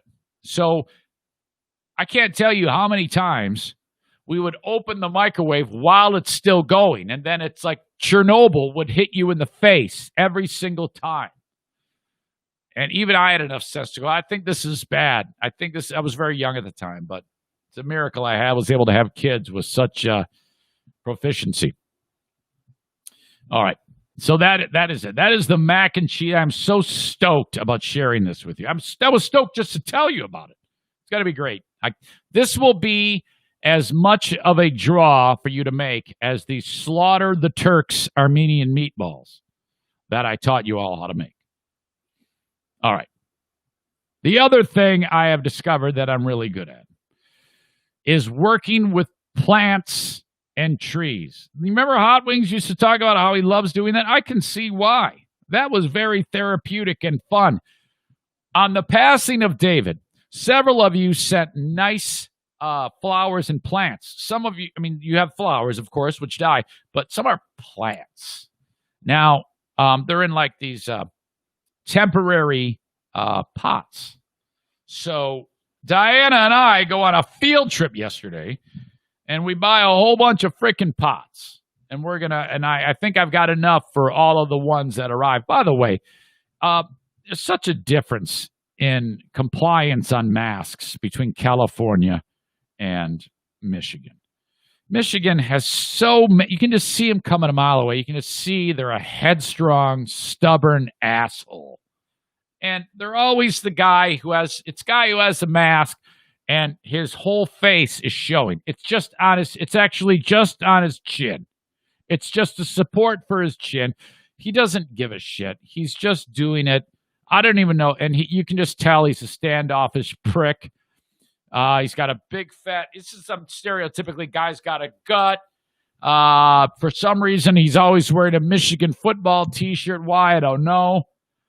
His big mouth wife is there. You can tell she's a problem too. I encountered these people at Home Depot. I encounter them at Meijer. It doesn't happen in California. Everybody complies with that. Everybody's taking this seriously. No, too many people in Michigan don't take this shit seriously. And I just want to punch you right in your stupid face. Okay? I really do. I just want to go bam right in the face when I see you. So, all right. And then, you know what else I don't like? I don't like people who get too damn close to me. Diana has a habit of when we're walking down the aisle at Home Depot, she's next to me. So she's in the middle. And I'm constantly like, okay, pick one, in front or behind. Single file. I don't want to be around people. I don't want to be like around these strangers. My relatives is one thing. I don't want to be around strangers. It just really bugs me. And people are just like, they're everywhere. They're like, here's the thing. If I'm looking for a pot to buy, it's not okay for dickhead to come up and stand right fucking next to me and also be choosing a pot. You know what you do? You wait your turn. And when I'm out of the way, then you can come and pick out your own fucking pot. But don't be so fucking close to me, stranger. You don't know where I've been, and I don't know where you've been. So stay the fuck away from me, all right? If I'm standing there, it's fucking rude to... if you stand and wait, I will respect that, and I'll try to hurry up. In fact, I might even just say, I'm going to be a little while. Go ahead. But what you don't do is just walk up next to me and reach in and fucking grab the one that you're looking at. At least warn me, asshole. Say, hey, can I just jump in there and grab that? And I'll absolutely oblige you and say, no problem, buddy. Come on in and get it. I'm constantly getting out of people's way, and I fucking had it. Stay the fuck away. Jesus. Sorry. It's a little mini rant. I don't have many rants today, but that's kind of one. I'm really fed up with those dicks with the masks who don't wear it, who kind of just pull it down. And there's a sign. There was even one hot chick, and I think she only got away with it because she was hot. She was like a total MILF. She's got like little kids, and there's one kid in the basket part of the car to admire. The other kid's where you put your legs and sit there. And she's a babe, man. Holy cow.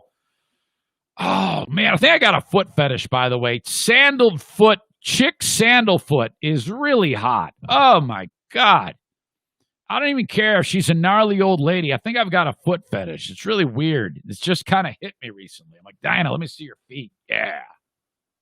Anyway, probably shouldn't have admitted that. So, hot sandal foot chick is walking around, doesn't even have one on her, okay? And she walks right by the sign that says state law mandates you must have a mask. And she might as well have walked in like this with double-barreled middle fingers. Like, yeah, I'm hot. Here comes hot sandal foot with middle fingers. She's like belly bumping the cart so she can get 2 middle fingers as she walks by the sign.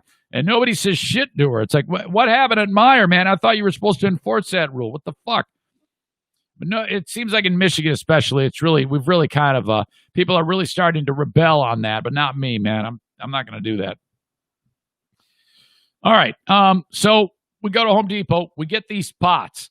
I got 1, 2. Okay. I have enough pots for all the plants, but problem, when they send you the frickin' funeral arrangement and it looks magnificent, it's going to die if you keep it in there. You know why? Because there's actually like 4 or 5 different plants in there. I had no idea. But I start to pull back the plastic thing. We've got our potting soil, and I'm going to do this right. I want Diana's plant. She wants to keep all the plants. So I'm thinking we're going to have 2 or 3, and she doesn't want them to die because they were given to her at the passing of David, so they're very significant. We want to keep these plants around forever, you know? I mean, that makes sense. I go, well, yeah, let's do it. Plus, friends gave us a tree, which we planted in the backyard. I did that, too. So this is all about doing green thumb shit and making macaroni and cheese yesterday. So I'm like snipping around the plastic thing, and then I know a whole root ball falls out, and I'm like, oh, these are several plants. 1, 2, 3, 4 plants in one arrangement. I'm like, oh my God, we need 12 pots. Holy shit.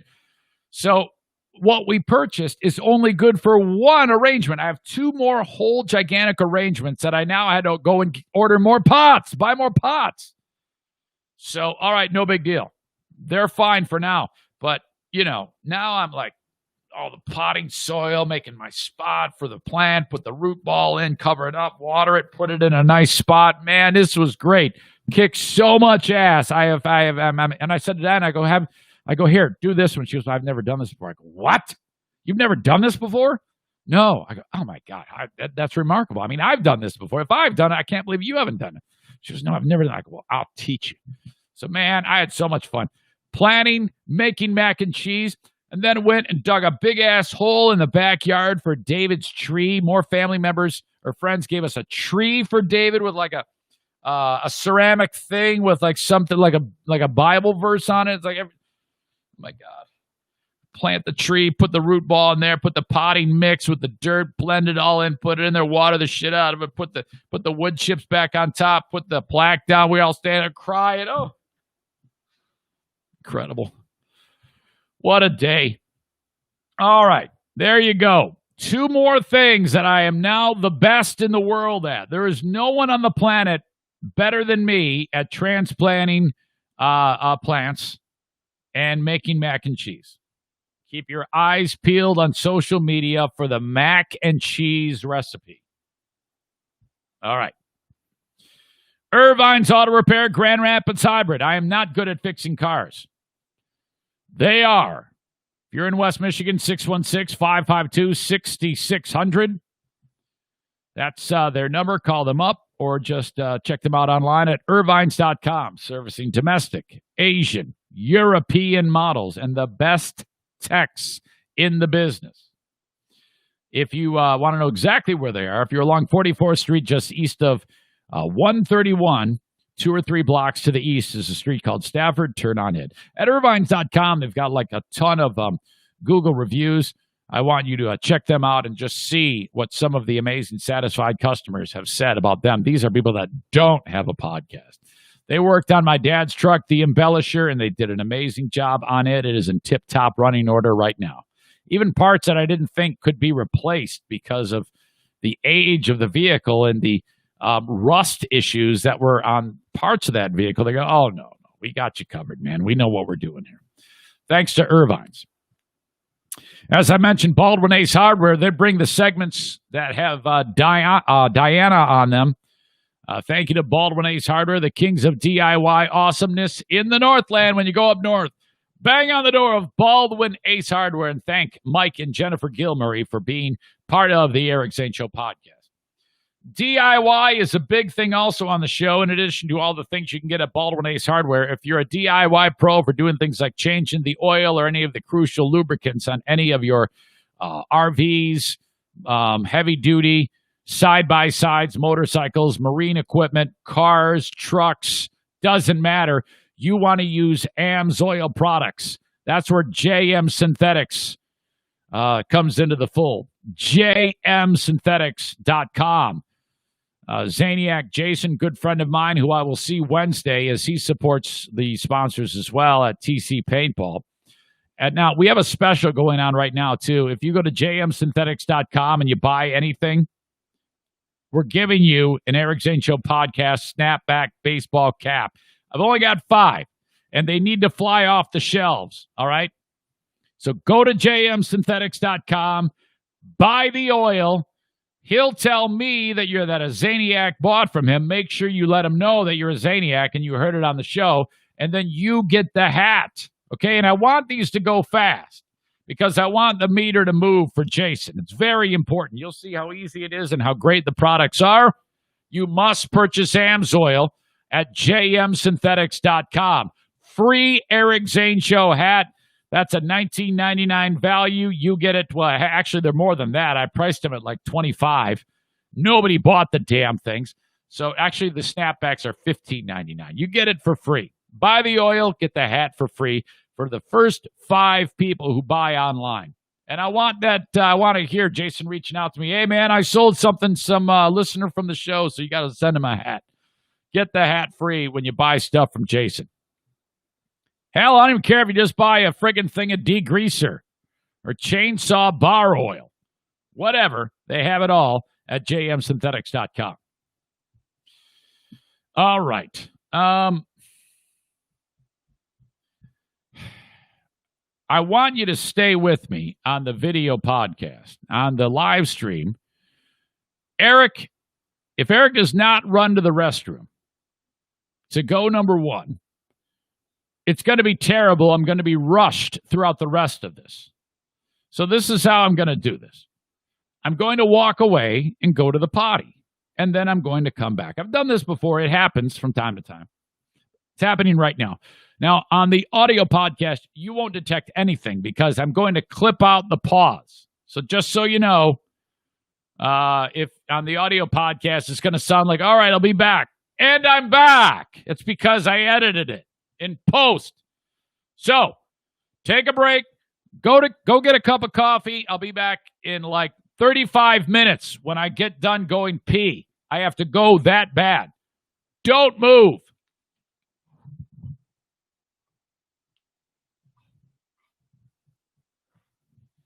Gotta go so bad. Ah.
Pizza. Oh my God. It saved my life. I'm back. Can you imagine if I'm sitting here doing the podcast and something feels very, very wrong, and then I go to the doctor, they go, it turns out you just destroyed both your kidneys because you were holding onto your pee too long. Oh, God. All right. By the way, it's 9:42 here, Michigan time. Jackie, she's kind of got an excuse. She's recovering from knee surgery. Justin's still sound asleep. Get your ass up. How the hell is that even possible? Sleep way too damn long. All right, where was I? I finished my ads. I want to talk. Oh my God, you're not gonna believe this. There was a UFC event over the weekend. Now, even if you don't follow this UFC, and I don't, there's still a reason to watch this. Well, not watch it, but for me to talk about this. If you're not interested in this, you're still going to be interested in the story part of it. Okay? Because something incredible happened that it's going to make some of you go, oh my God. And I have a still shot to go with it and a video that I will link up at ericzaneshow.com at in the news section in the comments of this podcast, this audio podcast. And the actual video of it happened so fast it doesn't really do it justice. You need to you have to look at the still shot, and then I zoomed in on it. So let's see. It's a heavyweight UFC event, UFC 52. The main event was the third fight trilogy of between Stipe. He spells it Stipe, and I only know it's Stipe because I heard Rogan say it. Stipe Miocic, or Miocic, or Miocic, M-I-O, Miocic. I'm just going to say Stipe. Stipe's taking on Daniel Cormier, who's another legendary fighter, and these two have babbled it out, and Dana White is saying that this guy Stipe, after he beat Daniel Cormier, is the best heavyweight that has ever fought in UFC. So that's a kind of a big deal. But nobody really gives a shit about that unless you're a fan, you know? I'm not a fan. I don't watch it. I think it's I think there's times that I think I would like it. But I get so damn stretched for time that I don't really have time to get into anything, it seems like these days.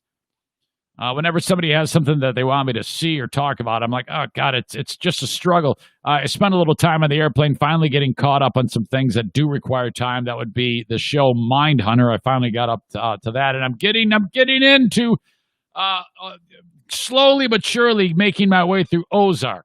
I was two seasons down on Ozark. Now it's only a season and a half. God, I'm so far behind.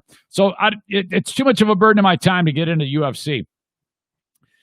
Stipe and Cormier are doing their thing, and then all of a sudden you see Cormier. He kind of responds strangely to a jab that Stipe throws at him. And it turns out that Stipe poked him in the eye. Okay? But this wasn't any eye poke. I mean, he so bad stuck his finger in the eye that his finger just disappeared inside of the dude's head. I mean, it's so in there that you can see his finger protruding through Cormier's skin. It's so in there. It's like he's finger banging his eye. Stack of Bibles. And I'll link it all up. It is not for the faint of heart. It's horrible. And oh my God, it's so bad that it almost gives me the impression that it didn't go next to the eye. it went in and pushed the eye all the way in so that you can't even see the eye anymore. It's that gross. Oh. Well, Cormier, that eye poke, the term eye poke doesn't do it justice. Finger fuck his eye hole was so horrible that it blinded him. He actually can't see right now. And that might be part of why he lost the fight. Dana White said, sorry, it's no excuse. I'm not going to disqualify him. And that's that. After the fight, Cormier was talking with Joe Rogan. See right now? I can't see anything out of my left eye. Black. It's black. So, wow. I mean, it is what it is. If I got poked in the eye like that and then lost the fight, I mean, I wouldn't even care about losing the fight. And how did his eye not act? If you're the guy boxing him, or if you're Stipe fighting him, and you stick your hand in there, had he just curled his finger like he was trying to scratch his brain G-spot, he actually would have pulled the eye out, and it would have been hanging there like, He probably would have been able to see better. Cormier would have been able to grab the eye and hold it up like, Mad Eye Moody from Harry Potter and just like try to punch while he's holding the eye and seeing around corners. This is all stupid. My God. See right now? I can't see anything out of my left eye. Black. It's black. So, wow. I mean, it is what it is, Yeah, it doesn't matter. I mean, I told Mark that he told me, but it was like he was sticking his hand in a bowling ball. That's how much his finger disappeared. Seriously, it's so bad. It's one of the worst things I've ever seen. Because the finger that went in there, it's 2 knuckles deep. It's that far in. 2 knuckles. He said he thought it was a punch, but then after the fight, he said, I saw it on the replay, so I just can't see out of my left eye, so. Oh, my God. Referee didn't see the poke, squarely caught on camera, pretty gruesome. Stipe's finger go right into the eye. Ugh. Reportedly a tear in his eye. I'm out for a little bit of time. I'm recovering from a torn eye. Ugh. That makes you wonder, that's a sport you can't really play with like eye protection. Ugh. What a brutal, brutal game to be in. The ones that do it that suck at it, who will do it for like a ham sandwich too. I mean, my God, you got to be really good to even ever want to do this. They said that they haven't been able to disclose the extent of the injury as of this writing. Maybe by now they do. But the Stipe dude ended up getting the win against Daniel Cormier. I would love to get into it, but some of it is just so brutal to me. I don't know if what could be more dangerous, though, because a lot of the times with UFC, when these guys go down, like let's say they get kicked in the head or they lose consciousness and they go down, the guy who's going to go and wind up on top of him start ground and pound right on his face that's broken up. And he might get 1 or 2 shots in on the unconscious guy. Just the fact that you can land a hammer blow to the face of some guy when he's not able to defend himself it's a little sick. But I'm still interested to it, but I don't know. It's almost like I'm too squeamish to watch the damn thing.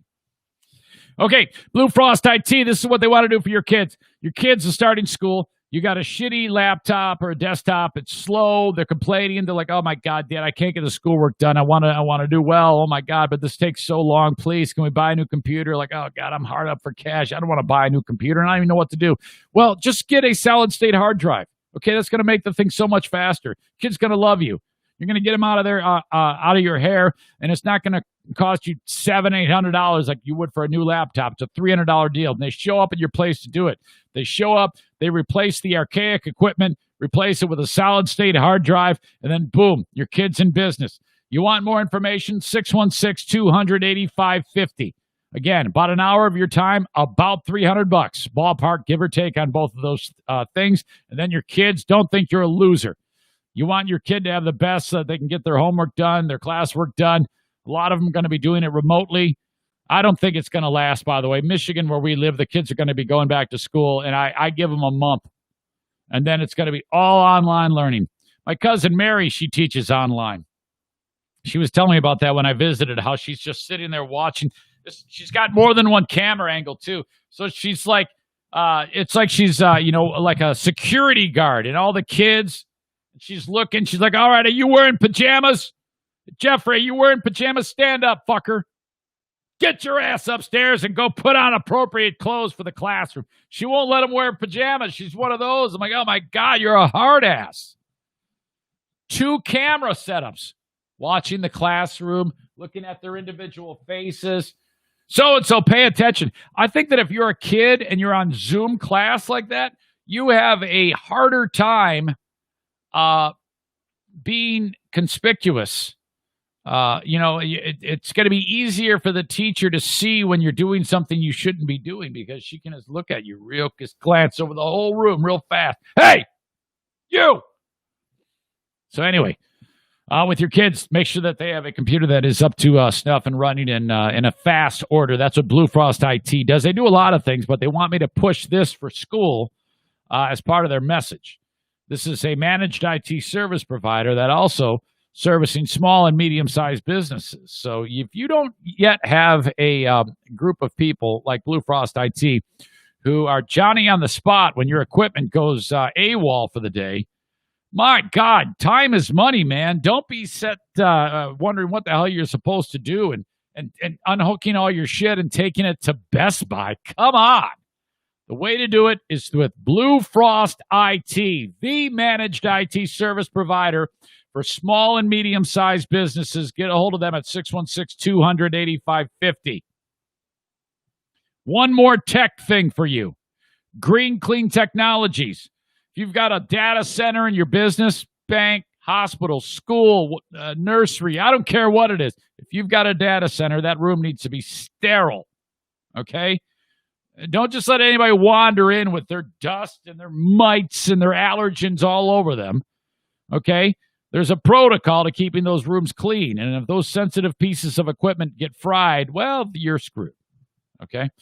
Call on Green Clean Technologies at 616-560-7272. Isn't it weird?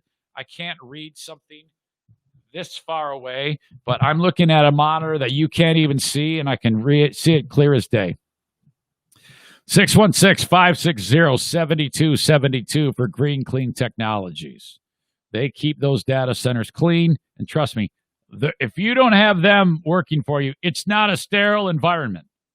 Sensitive data centers need a company like Green Clean. You can call on them to get a quote, or just go to their website, greencleantechnologies.com, and reach out to them via that, and they will be able to get you your quote, okay? And then Van Dyke Mortgage. We got a mortgage guy. It is the Mario Flores Lakeshore team of Van Dyke Mortgage. Man, I got so many different services and businesses and goods that we have on this podcast. We got realtors, you got tech, you got mortgages with Mario. Before you look for the home, get a mortgage. Van Dyke Mortgage has been doing it their way since 1987, and there are branches all across the United States, but there's only one I want you to call upon, the Mario Flores Lakeshore team of Van Dyke Mortgage. No matter where you are in the good old US of A, I almost said UF of A, NMLS number 3035, Mario's desk number to talk to the guy is 231-332-6505. So much so that he's probably going to pick it up. Mario, he's got a whole staff of people, but he wants you to call him directly, okay? That's how it works with Mario. Hands-on with his amazing staff. 231-332-6505. The Los Angeles Kings mascot, Barney, is in a shitstorm of trouble. What happened to Barney? And they're actually wording it as Barney has been charged with sexual harassment in the lawsuit. That's because the shithead who was in the suit did all of the harassment while he was in the suit. Let's see. And he did it with this chick who's part of the ice crew. A lot of these NHL teams, Like during a stoppage, during timeout, during a game, 2-3 times during a period, you'll see the ice crew come out with shovels and they get all the snow off of the ice from the players. Just makes the playing surface that much better. Well, this dumbass would sit there and play grab ass with this one chick in particular.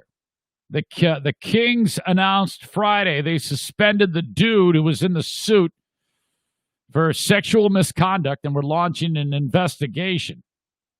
Did I say Barney? I meant Bailey. I've been saying Barney the whole podcast. Whatever. He's like a lion. King of the jungle, I guess. That's a thing. Bailey the lion. Walks around in the King's outfit, skates on the ice. He serves as the mascot, and he's also the club's senior manager of game presentation and events. This guy, I in the work I do with the hockey team and the basketball team and the indoor football team, there's always a game presenter. He's the boss. Usually he's in a booth giving operations for where he wants the mascot to be, where he wants the ice crew to be, what he wants me to say. Well, it turns out this club, the game presenter, is the fucking mascot. He's the boss. So this woman, she's a member of the King's Ice Crew. No doubt they dress him up kind of hot. The Griffins don't do that. We just have young people who are interns who skate out there. They're not dressed hot. Like the Nashville Predators with their hockey team, they're dressed like cheerleaders, and they're all babes to clean the ice. And the Kings probably do the same damn thing. Member of the King's Ice Crew in-game entertainment squad alleges Smith harassed her with lewd jokes, inappropriate comments, and physical advances after she was hired by the club in 2018. The woman, using the alias of Jane Doe to protect her identity, is reportedly suing the dude who wears the suit, this dude Smith. I think I said his name, didn't I? Tim Smith. Suing the team for $1 million in damages. The LA Kings take these allegations very seriously, and as an organization, we believe that everyone has the right to work in an environment free from any form of harassment or discrimination. Of course. They suspended the guy. I've always, that you're fucked if you get suspended before the investigation is complete, right? It's just a formality at that point. Because I would think that if they suspend you, that's kind of like you're guilty. And if they suspend you, and then it comes out that you did nothing wrong, well, the guy you suspended that can probably sue you back. So this is just a foregone conclusion. This dummy did it. Per TMZ, the lawsuit claims Smith had the woman fired from the ice crew after she made it known that he had done this before. He was hitting on her and doing all sorts of shit after another team official asked her to return to the club. So he had her fired, and then the team said, well, we got to bring her back. Well, I can't believe that they let the guy keep working then. If you're going to bring her back, that's basically validating what she said. If he has her fired, then the team brings her back. After another team official asked her to return to the club, Smith's alleged harassment continues, including one instance in which the suit claims Smith thrust his hips in the woman's face. The old hip thrust to the face trick. All right. In 2017, Smith was sued and accused of sexual misconduct stemming from a separate incident in which he allegedly groped a dude's buttocks in a Staples Center elevator. All right. Okay.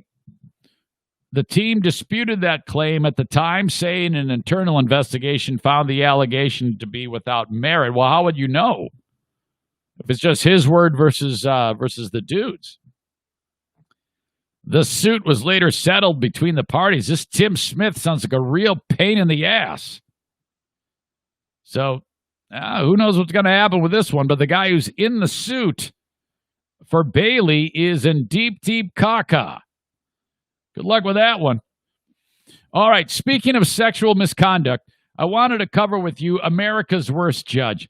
And I actually pulled this story out of, it's actually a little bit old, but I was a little lean on stories. But no, I guess not. I guess they just updated it on the 14th of August. So a couple days old.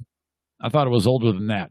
This is the tale of a judge in Detroit, Michigan, who his name is Bruce Morrow. Now, you would think that if you're a judge, you would have enough wisdom to know the difference between right and wrong. But it's becoming clear with this maniac judge that his inability to, figure out what right and wrong is clearly screwed up.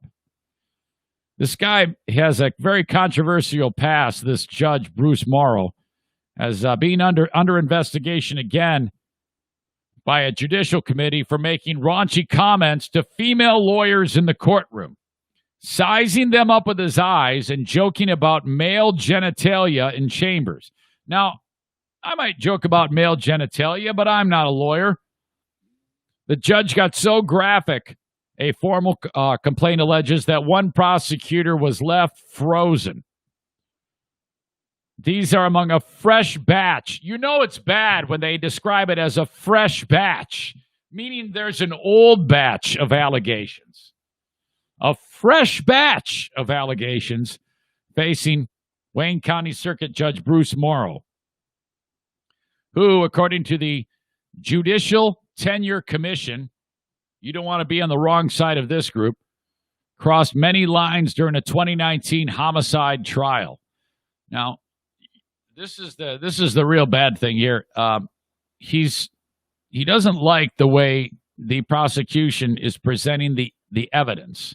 So he takes the way the prosecution is supposed to present evidence and through an anecdote describes it like how you have sex.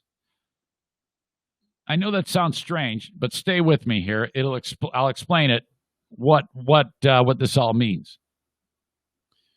He talked about during the homicide trial. He talked about, quote, the climax of sex with one prosecutor used an obscenity to describe sex.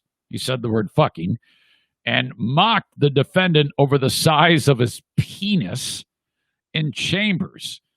Boy, I bet that defendant really had a small pecker. Yeah, there's no way this guy's guilty because this guy's got a small dick, according to the JTC complaint. So he did this all for people to hear, and expected to get away with it. And all right, where was I? It was during a trial break. The complaint states that the judge stunned one assistant prosecutor when he walked over to her and started asking her sexual questions that had nothing to do with the case, including, he just walks up to her and says, would you want foreplay before or after sex? This is his way of describing how she should present evidence as a prosecutor about the case. These allegations are spelled out in a formal complaint filed this week by the JTC, which receives about 600 complaints about judges every year, most of them about their rulings. Morrow is not new to this panel. Before I talk about what he said to the prosecutor, they go back in time. This is the old batch. In 2014, the Michigan Supreme Court suspended this asshole without pay for 60 days for continually doing what he wanted regardless of the law. The JTC had filed a complaint alleging that Morrow had committed judicial misconduct in 10 cases, including many in which he was overly friendly with defendants. The misconduct says, 1, he refused to lock up a convicted child rapist while they were awaiting sentencing. 2, he spared a 3-time convicted drunk driver from a mandatory 30-day jail sentence and released him from probation instead. 3, he left the bench at the beginning of a trial to shake hands with the defendant and give a package of documents to that defendant's lawyer. I guess that's very unorthodox and something you don't do. It shows bias, I guess. 4, he improperly closed the courtroom during a hearing and ordered the court reporter not to prepare a transcript. I'm not sure why that is a problem. Maybe it has something to do with transparency. 5, he personally retrieved an inmate who was in lockup, escorted him to the courtroom, and sentenced him without restraints or security personnel present. I guess that's a big no-no. So he got in big trouble for that. That's the old batch with Bruce Morrow, Wayne County Circuit Judge. Morrow had argued that his conduct should be immune from action by the JTC because he acted, quote, in good faith and with due diligence. They disagreed, so he got in big trouble. In the fall of 19, Morrow also raised eyebrows when he posted a sign outside his courtroom mandating that every defendant who has a case before him, quote, must show proof of voter registration for his or her case to be heard. Weird. I guess you can't do that. Or maybe they don't like you to do that. Maybe you can. I don't know. However, in the recent batch, the new batch on Bruce Morrow, this is what this guy did. The complaint says happened in his courtroom that triggered an investigation into his behavior. On June 11th, 2019, during a break in a murder trial, the assistant DA asked the judge for feedback on her directed examination of the medical examiner. I guess this is a thing. It's almost like a courtesy. So the assistant prosecutor says, Judge, can you please let me know how you think I did in how I examined the medical examiner in this court case? I don't know, looking for pointers, the professional courtesy, I guess. Instead of the judge saying, well, I think you did pretty well. There was a couple spots where I think it might have been a little weird. Without him showing bias, he could probably give some expertise. What judges will be looking for to this female assistant prosecutor? They might be looking for this, this, and this. It might be difficult for a judge to do this. Just simple brainstorming shit about how the prosecutor can be more effective at his or her job. Sounds like something that anybody would love to have that type of access to a judge, right? Wait till you hear what this fucking idiot did. The judge told her he would come down from the bench to talk to her personally, quote, because what he was going to say to her would make her blush. So here she is. She says, Your Honor, how do you think I did? Well, hang on. I got to come down there and talk to you personally because what I'm going to tell you is going to make you blush. She's like, what? What are you talking about? Morrow did just that. Gets up, he's got the robes, gets up on the bench, comes down. Rusty the bailiff is there. Going, oh, fuck, here we go. Oh, shit. Morrow approached, sat at the prosecutor's table next to the assistant prosecutor. Quote, this is from the what she said he did. Quote, he placed his head very close to her head and started asking her questions. This is what he said. Quote, so when a man and a woman are close, they start by holding hands, rubbing elbows, kissing, foreplay. Then that leads to sex? She asked him how she thinks he did in the examination. The judge continued, quote, you want the foreplay before the sexual intercourse. That's what we call cuddling. No, you start with holding hands.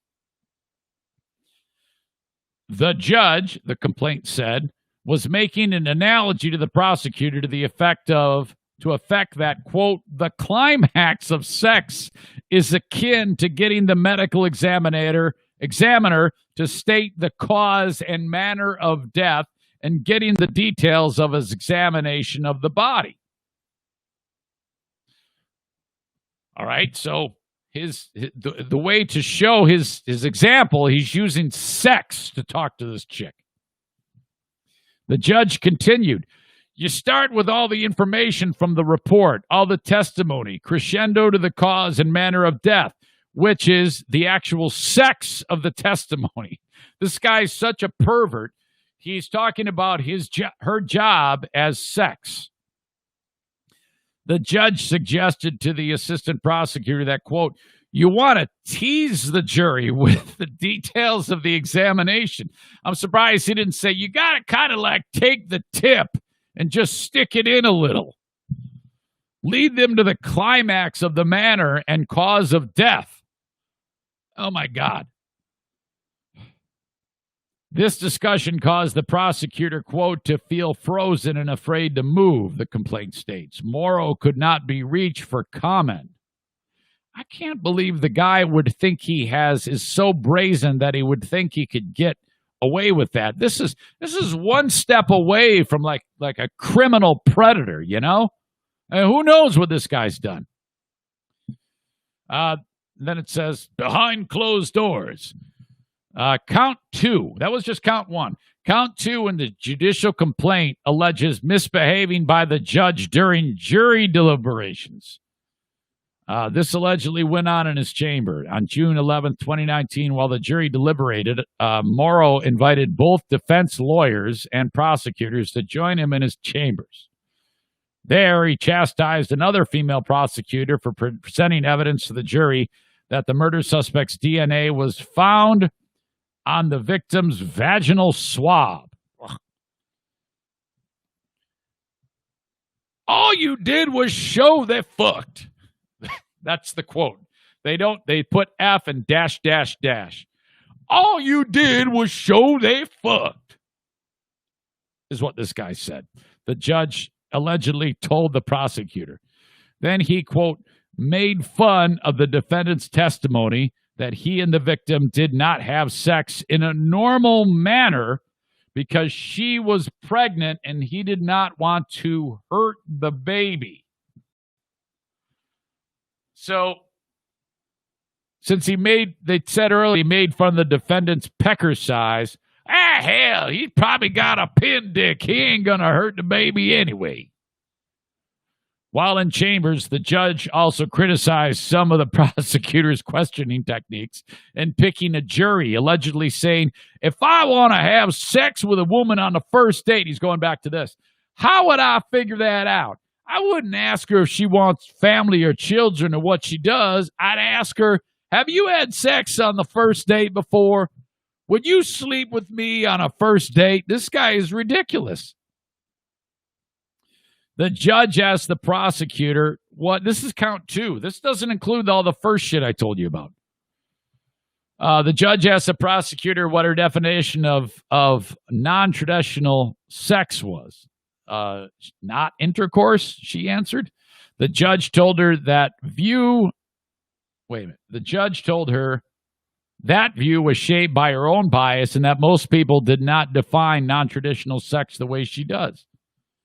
I say non-traditional sex is 2 in the butthole, which is how I like it. All of this courtroom behavior, he didn't really say that. I just threw that in.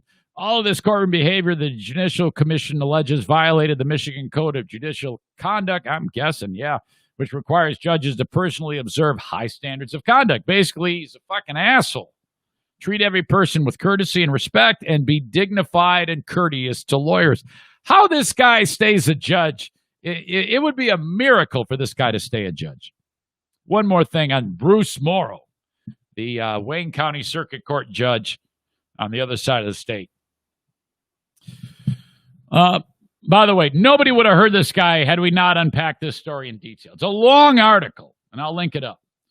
Morrow is also accused of behaving unethically by questioning female lawyers who appeared before him about their physical appearances. In the 2019 homicide case that we were talking about earlier, for example, after the jury was excused for the day, the judge walked up to the prosecutor's table and asked one of the assistant prosecutors, hey, how tall are you? 5'5". How much do you weigh? He just asked her that. He also asked the other assistant prosecutor whether she weighed 115 pounds. No idea. When she responded with respect to her weight, the judge said, well, I haven't assessed your muscle mass yet. What? He also asked, during this conversation with the prosecutor, the judge was overtly eyeing both of their bodies. So just kind of like looking them down. Kind of like the way like sexy voice Andrea is looking at Jason, her husband. She's like, oh, yeah, later. It's going down. So the judge is giving her the SVA to Jason. Yeah, can you imagine Jason? I mean, this guy, what a fucking legend he is. The fact that, at any given moment, he can be just sitting there like, maybe he's, I don't know, doing chores around the house, or maybe he's making some food and he's thinking, oh, no, the kids aren't around. The kids are out playing. They won't be back for 3 hours. I better be on guard. The raping is going to happen any moment. Turn around and, uh-oh, there she is. She's got that look in her eye. Uh-oh, I might as well just take off my clothes now right where I'm standing while the bacon's cooking. Here comes another SVA. Incoming! That's what this judge is doing to these chicks. It's like reversed for Jason. Oh, my God, man. He's so... I wrote on the screen that I'm an oversexed goblin. Jason's not he's not a goblin, but I can guarantee you he's oversexed. Jeez. All right. So anyway, back to the story about the judge. How much do you weigh? During the conversation with the prosecutors, he was overtly eyeing both of them. That alone violated multiple rules, including the judges are prohibited from treating a person discourteously because of the gender, and that they must treat every person with courtesy and respect. Morrow, the JTC argues, did not do that with these two female prosecutors. So he's saying the defendants got a little dick. All you did was prove they fucked. That's a problem right there. I can't wait to get more information about this guy because it's good. The Detroit Free Press is all over. The writer is Ms. Tressa Baldas. And she does a further follow-up as to what happens to this stupid-ass judge. My God. That is the clubhouse leader for America's worst judge. By the way, I think we need to include the eye gouge by Stipe on Daniel Cormier into the Muppety thing. We have had when I categorize Muppety, breakity, floppity, flippity injuries. You got that one guy for the Philadelphia 76ers. What's that big guy? He broke his finger, and it was flippity, floppity, Muppety before COVID. Since COVID, we hadn't had one flippity, Muppety until last week when that one guy had that moment.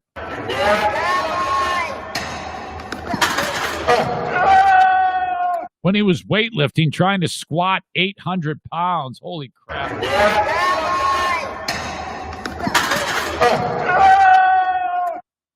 The first reaction you hear is not by him. It's by the guy who's grossed out because the guy's legs just fell off.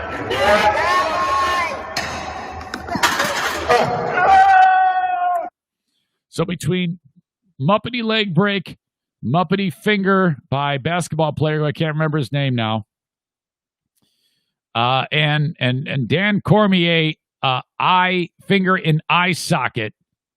Those are your three for the year so far. If you find any more Muppety, breakity, gross footage from the year, it has to be a recent clip. You must send it along. Eric at ericzaneshow.com. My inbox is brought to you by Green Clean Technologies, and I constantly am encouraging you to send along emails about the show. And I often say, do it, and then I can read them on the podcast. And Patriot Nick always gives me the business about not actually reading them during the show. So, all right, let me see what we got here. Laura is welcoming me back. Just isn't the same when you aren't here. Sounds like all went well. Sharing with you a pack of Karens. Thank you, Laura. I will check it out. Laura, of course, the brain trust, the entrepreneur behind Stella Fly, which I'll talk more about in just a bit. Let's see. Tim writes this. Emailer Tim. You might remember him from back in the day on the BBL show. Michigan versus California on mask wearing. Hey, numbnuts. If the people of California are so much better with masks, why the fuck are their numbers so much worse than ours? Oh, that's kindest regards. Signed, emailer Tim. Well, that's understandable. I mean, Michigan yesterday had about 500 new cases. California, about 5,000. I think we can start with the fact, Tim, you twat, that there's 30 million more people in, I mispronounced the word people in California than there are in Michigan. You got about 9.5 million people in Michigan and 39 million in California. So I think you've got more in Los Angeles and Orange counties than you do in Michigan. So there's that. Second of all, they know how prevalent of a problem it is, so they're doing that, and it's going to work. They're actually doing quite well. It's a lot better. There's a lot less hospitalizations in California. A lot of that has to do with the mask wearing. And if you want it to be the same in the great state of Michigan, I suggest you do the same thing. So quit being an asshole and keep your mask on, you stupid twat. All right. Tim says also, as he works and listens to the show live on Facebook, Twitter, or YouTube, you should get someone to sponsor your pee breaks. Put up a sign in your spot and have elevator music playing in the background. Love the show. Signed, emailer Tim. That is a, am I going to say great or shitty idea? I think that's a great idea. If you want to sponsor the show Pee Breaks, I'll pick up your sign, I'll put it right in front, I'll hit the music, and then for 2.5 minutes, you get all of that time with the audience. And then I will mention you. Pee Breaks are brought to you by, whatever. I love the way you're thinking, Tim. Once again, even though you are a jackass, you have a solid head on your shoulders. Kenny says you had an error on promoting the Great Lakes event. You said it was this Saturday, but it's this Friday, isn't it? Yeah. Did I say Saturday? Fuck, I am so sorry. It's Friday. What an asshole. It is Friday at 7 p.m. Thank you, Kenny. He says also, apparently there are numerous voicemails on your show email that people are wanting you to check. Oh boy, well that might be a Patreon thing because I don't have it right now in front of me, and I don't want to slow the momentum of what I'm doing. So maybe we'll come back to that. All right, reach out, Eric at ericzaneshow.com on the Green Clean Technologies inbox. Okay. As I said, Stella Fly, if you got a business and you're like, hey man, I want to utilize social media, but I don't have time to do it. Well, I'll just go and I'll do a post every so often about my restaurant. I'll link up my menu. You're so not doing a good job, okay? And it's a lot of work to be on top of all of your social media. Trust me. There's so many options for you. Twitter, Facebook, LinkedIn. That's just to name a few. Why don't you call upon Stella Fly to do all that for you? They have all these great marketing ideas to put your business, services, or products in the forefront of people's brains on their feeds, okay? StellaFly.com does that for you. Think about it. Reach out to them. They may be just what you need. StellaFly.com has taken many amazing businesses and made their social media presence bigger than life. Okay, you're going to be like, oh my God, is that it? That's all I got to do? Go to StellaFly.com. Get more information about them. BK Guns and Stuff wants you to get your gun fixed, okay? If in the event a civil war breaks out when Trump dominates and wins the election, which he will, you might have to be, fighting against your fellow Americans. Now, I'm completely tongue-in-cheek. That's not going to happen. That's like the fun thing to talk about. There's going to be a civil war. You're such an asshole, you idiot. How? You're going to have to go shoot your neighbor. It's the whole country is mixed up, okay? There's no geographic boundary. There's no Mason-Dixon line. Unless if you took everybody who supports Trump and put them on one side and put everybody that supports Biden on the other side of a geographic and say, now your mark, get set, go, battle of the bastards. Fuck no, it's not going to happen. Idiots. The hell is wrong with you? Which, by the way, I was with my cousins, and I have a feeling where they lean politically. And one of the first questions they ask about the podcast is, "So, do you talk about Trump?" I go, "Yeah, kind of. I don't indict. I mean, I said, truth be told, I'm going to vote for him." And I'm looking around the room, seeing if anybody's gonna. And then my one cousin Julie, she goes, "I hate him. I hate him." I go, "A lot of people hate him. I know. I'm not gonna debate it with you. I'm not. I don't do that. I don't debate them on the podcast. I'm like out front with them, and I don't ever like endorse. I would never endorse a candidate. I would just say, this is who I'm going to vote for. That's not an endorsement. If I'm going to endorse, if anybody endorses, they're saying this is why you should, and you're a fool if you don't. They do shit like that. I don't do that. I keep it very much separate, but I am up front with you. Can you believe I start talking about BK Guns and Stuff, and now I'm talking about the election? What an asshole. Anyway, it's not going to be a civil war. But get your gun fixed, get it clean, get it refurbished, get it customized, have them build you one. They do everything with guns. They just make guns. Like I said before, you can get a pump-action home defense shotgun with the part you pump is Trump's dick. Okay? You can actually do that. I don't think anybody's taking them up on it, but I would love it if you tried. BK Guns and Stuff. They're a local shop, but they service customers all across the United States. How? Have them tell you. Call up Benjamin Newton, 616-902-2447.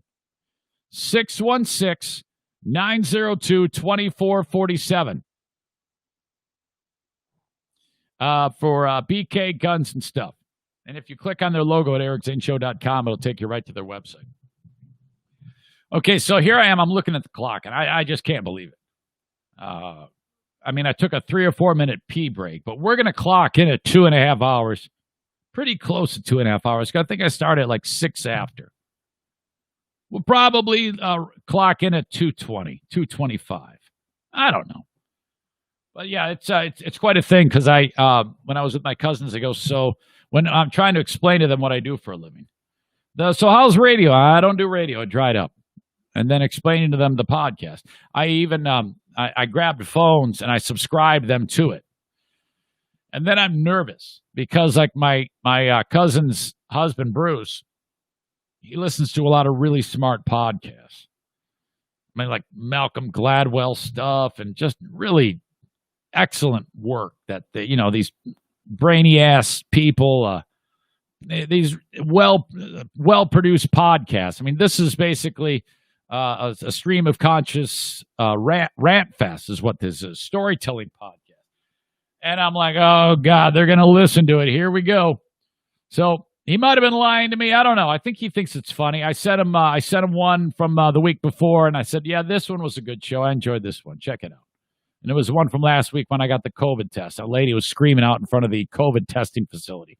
So I'm like keeping my fingers crossed that he likes it. And he says, yeah, it's funny. But, if I were me and I had a family member doing a podcast and they sent it to me and it was shitty, like mine is most of the time, I would tell them it's nice. Oh, it's great. I laughed my ass off. It was great. Oh, no. I'm always worried about how this thing comes off, I have such low confidence. I get people that email me all the time and tell me that this particular style of me because there's been different styles of me. You had pop-off guy, okay? You had bus driver show guy who had to watch what he said on the radio. So there's actually four. You had pop-off guy who said kind of whatever he wanted and let Greg and Chris pick up the pieces, which was my job. Then there was lead the show guy. And that was a real shock to my system. But that show got better and better from a lot of people's opinion. And now that I've reconciled with Ben, I agree with them. We did have some great shows. But and then there was totally different thing doing podcast. And let me just tell you, being alone on a podcast was the biggest kick in the face ever. This show in particular.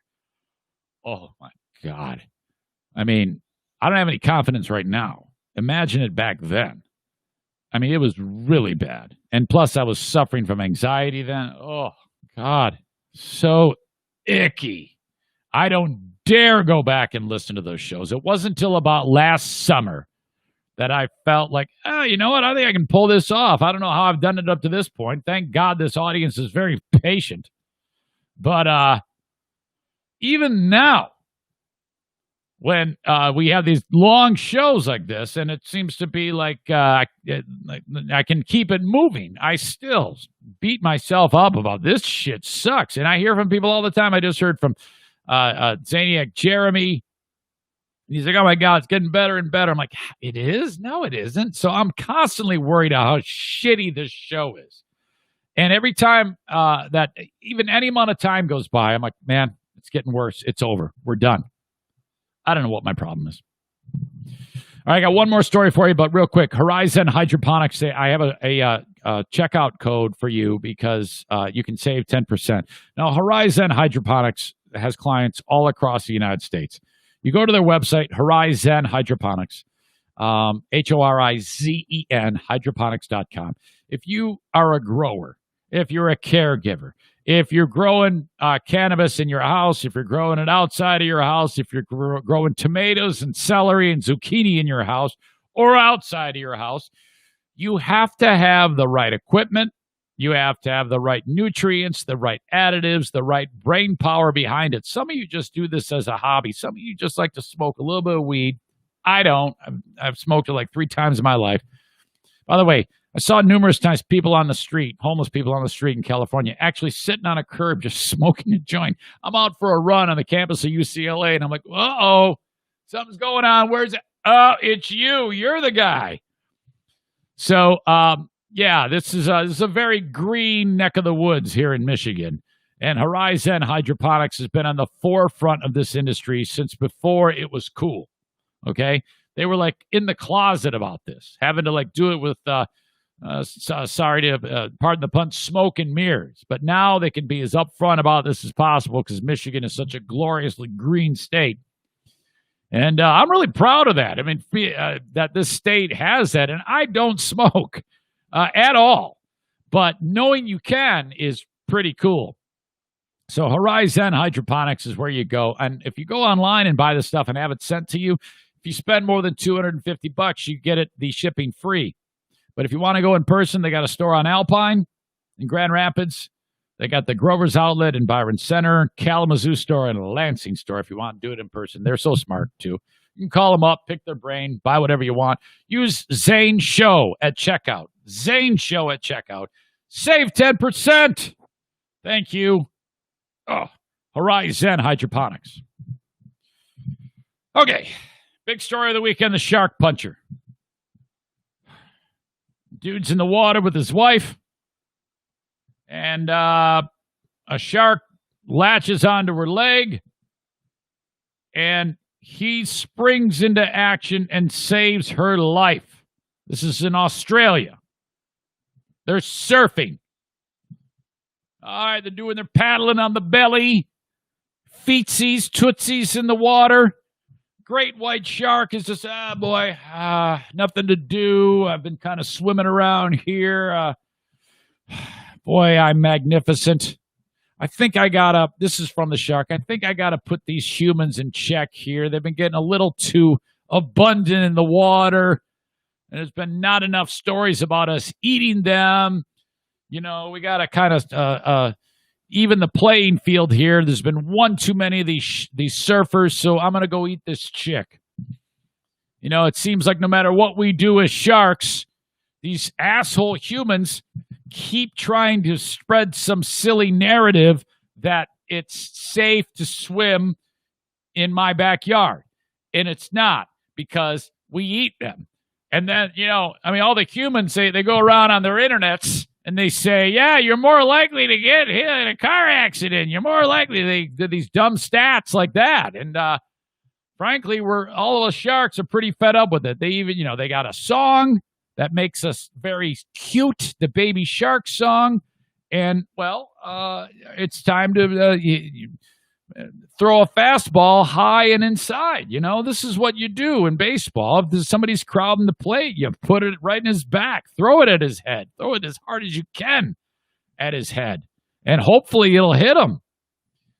Well, that's what the shark did. So I'm just going to eat her leg here. So Chantel Doyle is being eaten. And Mark, her husband, Mark Rapley, I don't know, different last names. They're like, uh-oh, what do we do? This is like, oh, this wasn't too big of a shark. It's only like 9 feet.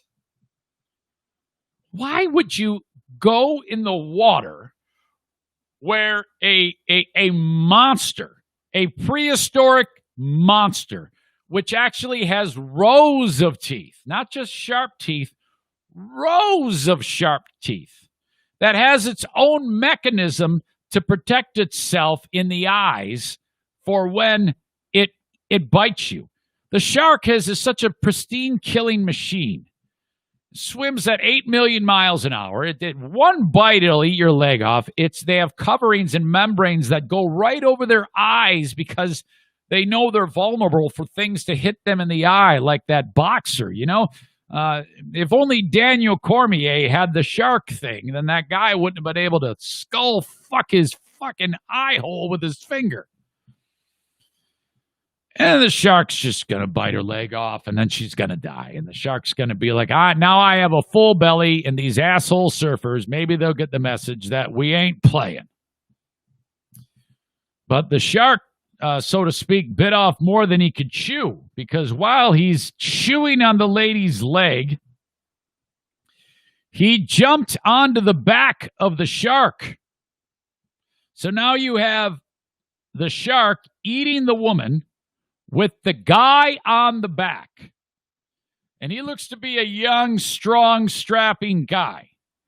And he started to go to work like Rocky Balboa. What is it, Zaniac's name? Andrew? Zaniac Andrew? Andrew Balboa? Andy Balboa? Adam Balboa. Adam Balboa. Zaniac Adam Balboa, who loves Rocky so much, can relate to this reference. The guy is on top and punching like Rocky would punch the meat, or the way he'd punch Apollo's rib cage. He's beating the shit out of the shark. The shark's like, what the fuck, man? Come on. This is crazy. Normally they try to stick their fingers in our eyes. This guy's just, yo, Adrian, boom, boom. And the shark's like, oh, I sounded like an Australian there. The shark's like, holy fuck. And this guy says, your body reacts to saying, get it off, get it off. So you start punching. If you start thinking amazingly where to punch it, and you're like, I'll just attack the eye or whatever. You just start thinking differently. After the shark finally let go of the leg, Doyle helps shove the surfboard to shore with her leg. They've chummed the water now. The shark's like, now I'm pissed off. He was able to get her out of the water. And then they airlifted her, and she's going to live. The beach was closed for the rest of the day. The shark's like, see, that's what you get. That's what you get. Frankly, this scares the hell out of me, and it's now for sure. I will never, ever set foot in the ocean. And as recently as, I think it was 2010 and 2012, went to Honduras. It might have been even later than that. Yeah, it was later. I think it was 2012 and 2014 we went to Honduras. And we swam nonstop in the ocean. I would do those open water swims for the triathlon. So I'd be in there for like an hour, kicking away. You know, I look like a delicious morsel. And then we discovered the reef. So here we are with snorkels. Just looking at, oh, look, Dory and Nemo. Hi, Mr. Puffer. Oh, look at that beautiful coral. And we're just, doing our thing. Beautiful water. How ridiculous that is, knowing that at any moment, a monster can just swim up and bite you right the fuck in half. And I don't want to hear about the chances. If I'm in the woods, okay, up north, I'm not worried about a coyote coming and biting the shit out of me. I'm not worried about a wolf or a mountain lion, because it doesn't happen, ever. This happens in the water. I'm never walking on a hike and a bald eagle comes and digs my eyes out or anything. I'm done. There is no way in hell I am ever going to go and be in the ocean ever again. I'll just look at it. It looks nice. I've got an ocean 20 miles to the west with nothing in it. Not a thing. The most dangerous thing is like a salmon or a trout or a lake bass. That's it. That's where it's at. Do not swim in the ocean. Go to the beach. Do not go in the water. This isn't going to help tourism. And I don't care if any community says, yeah, the chances of you getting eaten by a shark are slim to none. Bullshit. It doesn't matter. It doesn't matter. When they do, you're dead. They're just going to eat your face off. Forget it. And plus, there's other things in the ocean that can hurt you, for God's sake. A jellyfish? Holy shit. The ocean is no place for human beings. I'll tell you that right now. All right. Once again, don't be a stranger. Reach out, Eric at ericzaneshow.com. I would love to hear from you. I want you to check me out and let me know if you're going to be participating in the paintball event that is going to be coming up on Wednesday at 11 a.m. That is a second and third shifter party. If you cannot, click on the event on Facebook and let me know that you're coming, send me an email, would you? Eric at ericzaneshow.com. Got to get a head count. Don't forget, BC Pizza is going to be in the house there. Free pizza party beforehand. Compliments of BC Pizza. They're on Lake Michigan Drive in Grand Rapids, Michigan. That's where you get your pizza from now. BC Pizza. All right. We have set a record for length on the Eric Zane Show podcast. I think I'm forgetting nothing else. Follow me on YouTube and on Patreon. If you think I'm doing a good job on this Patreon, throw $5 or $10 my way. A month. That's it. You keep the lights on, and I give you even more podcasting. The live stream of the Patreon bonus is an interactive smorgasbord of hilarity, frivolity, and hijinks. All these shit-stirring Zaniacs get together with me, and we fight like fucking brothers and sisters on that thing. You won't believe it. That happens momentarily. Talk to you on Patreon. Have a great rest of your day, folks. Bye-bye. Accuser of the fucking brethren, you motherfucker!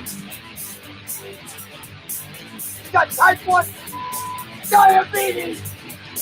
Come on down! The clip of the day. By the way, I was just reminded the Britney Spears ankle break has to get into the Muppety. The Britney Spears ankle break definitely has to be part of it as well. That's her ankle.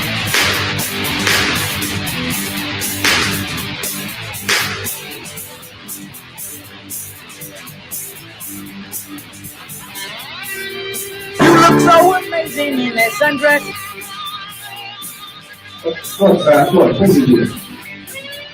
I am about to break your nose once again. I have a penis. You're full of shit. But I wipe my shoes and backpack down when I got them out of school. Sure did, got them gloves. Sure did. They about to kill him?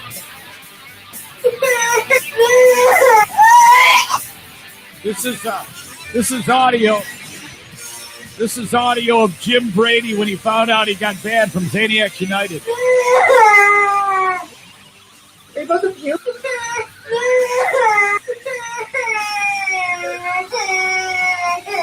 That's Jim Brady.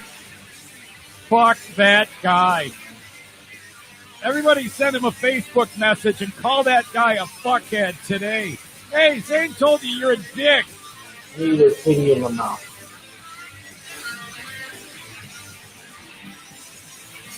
Damn.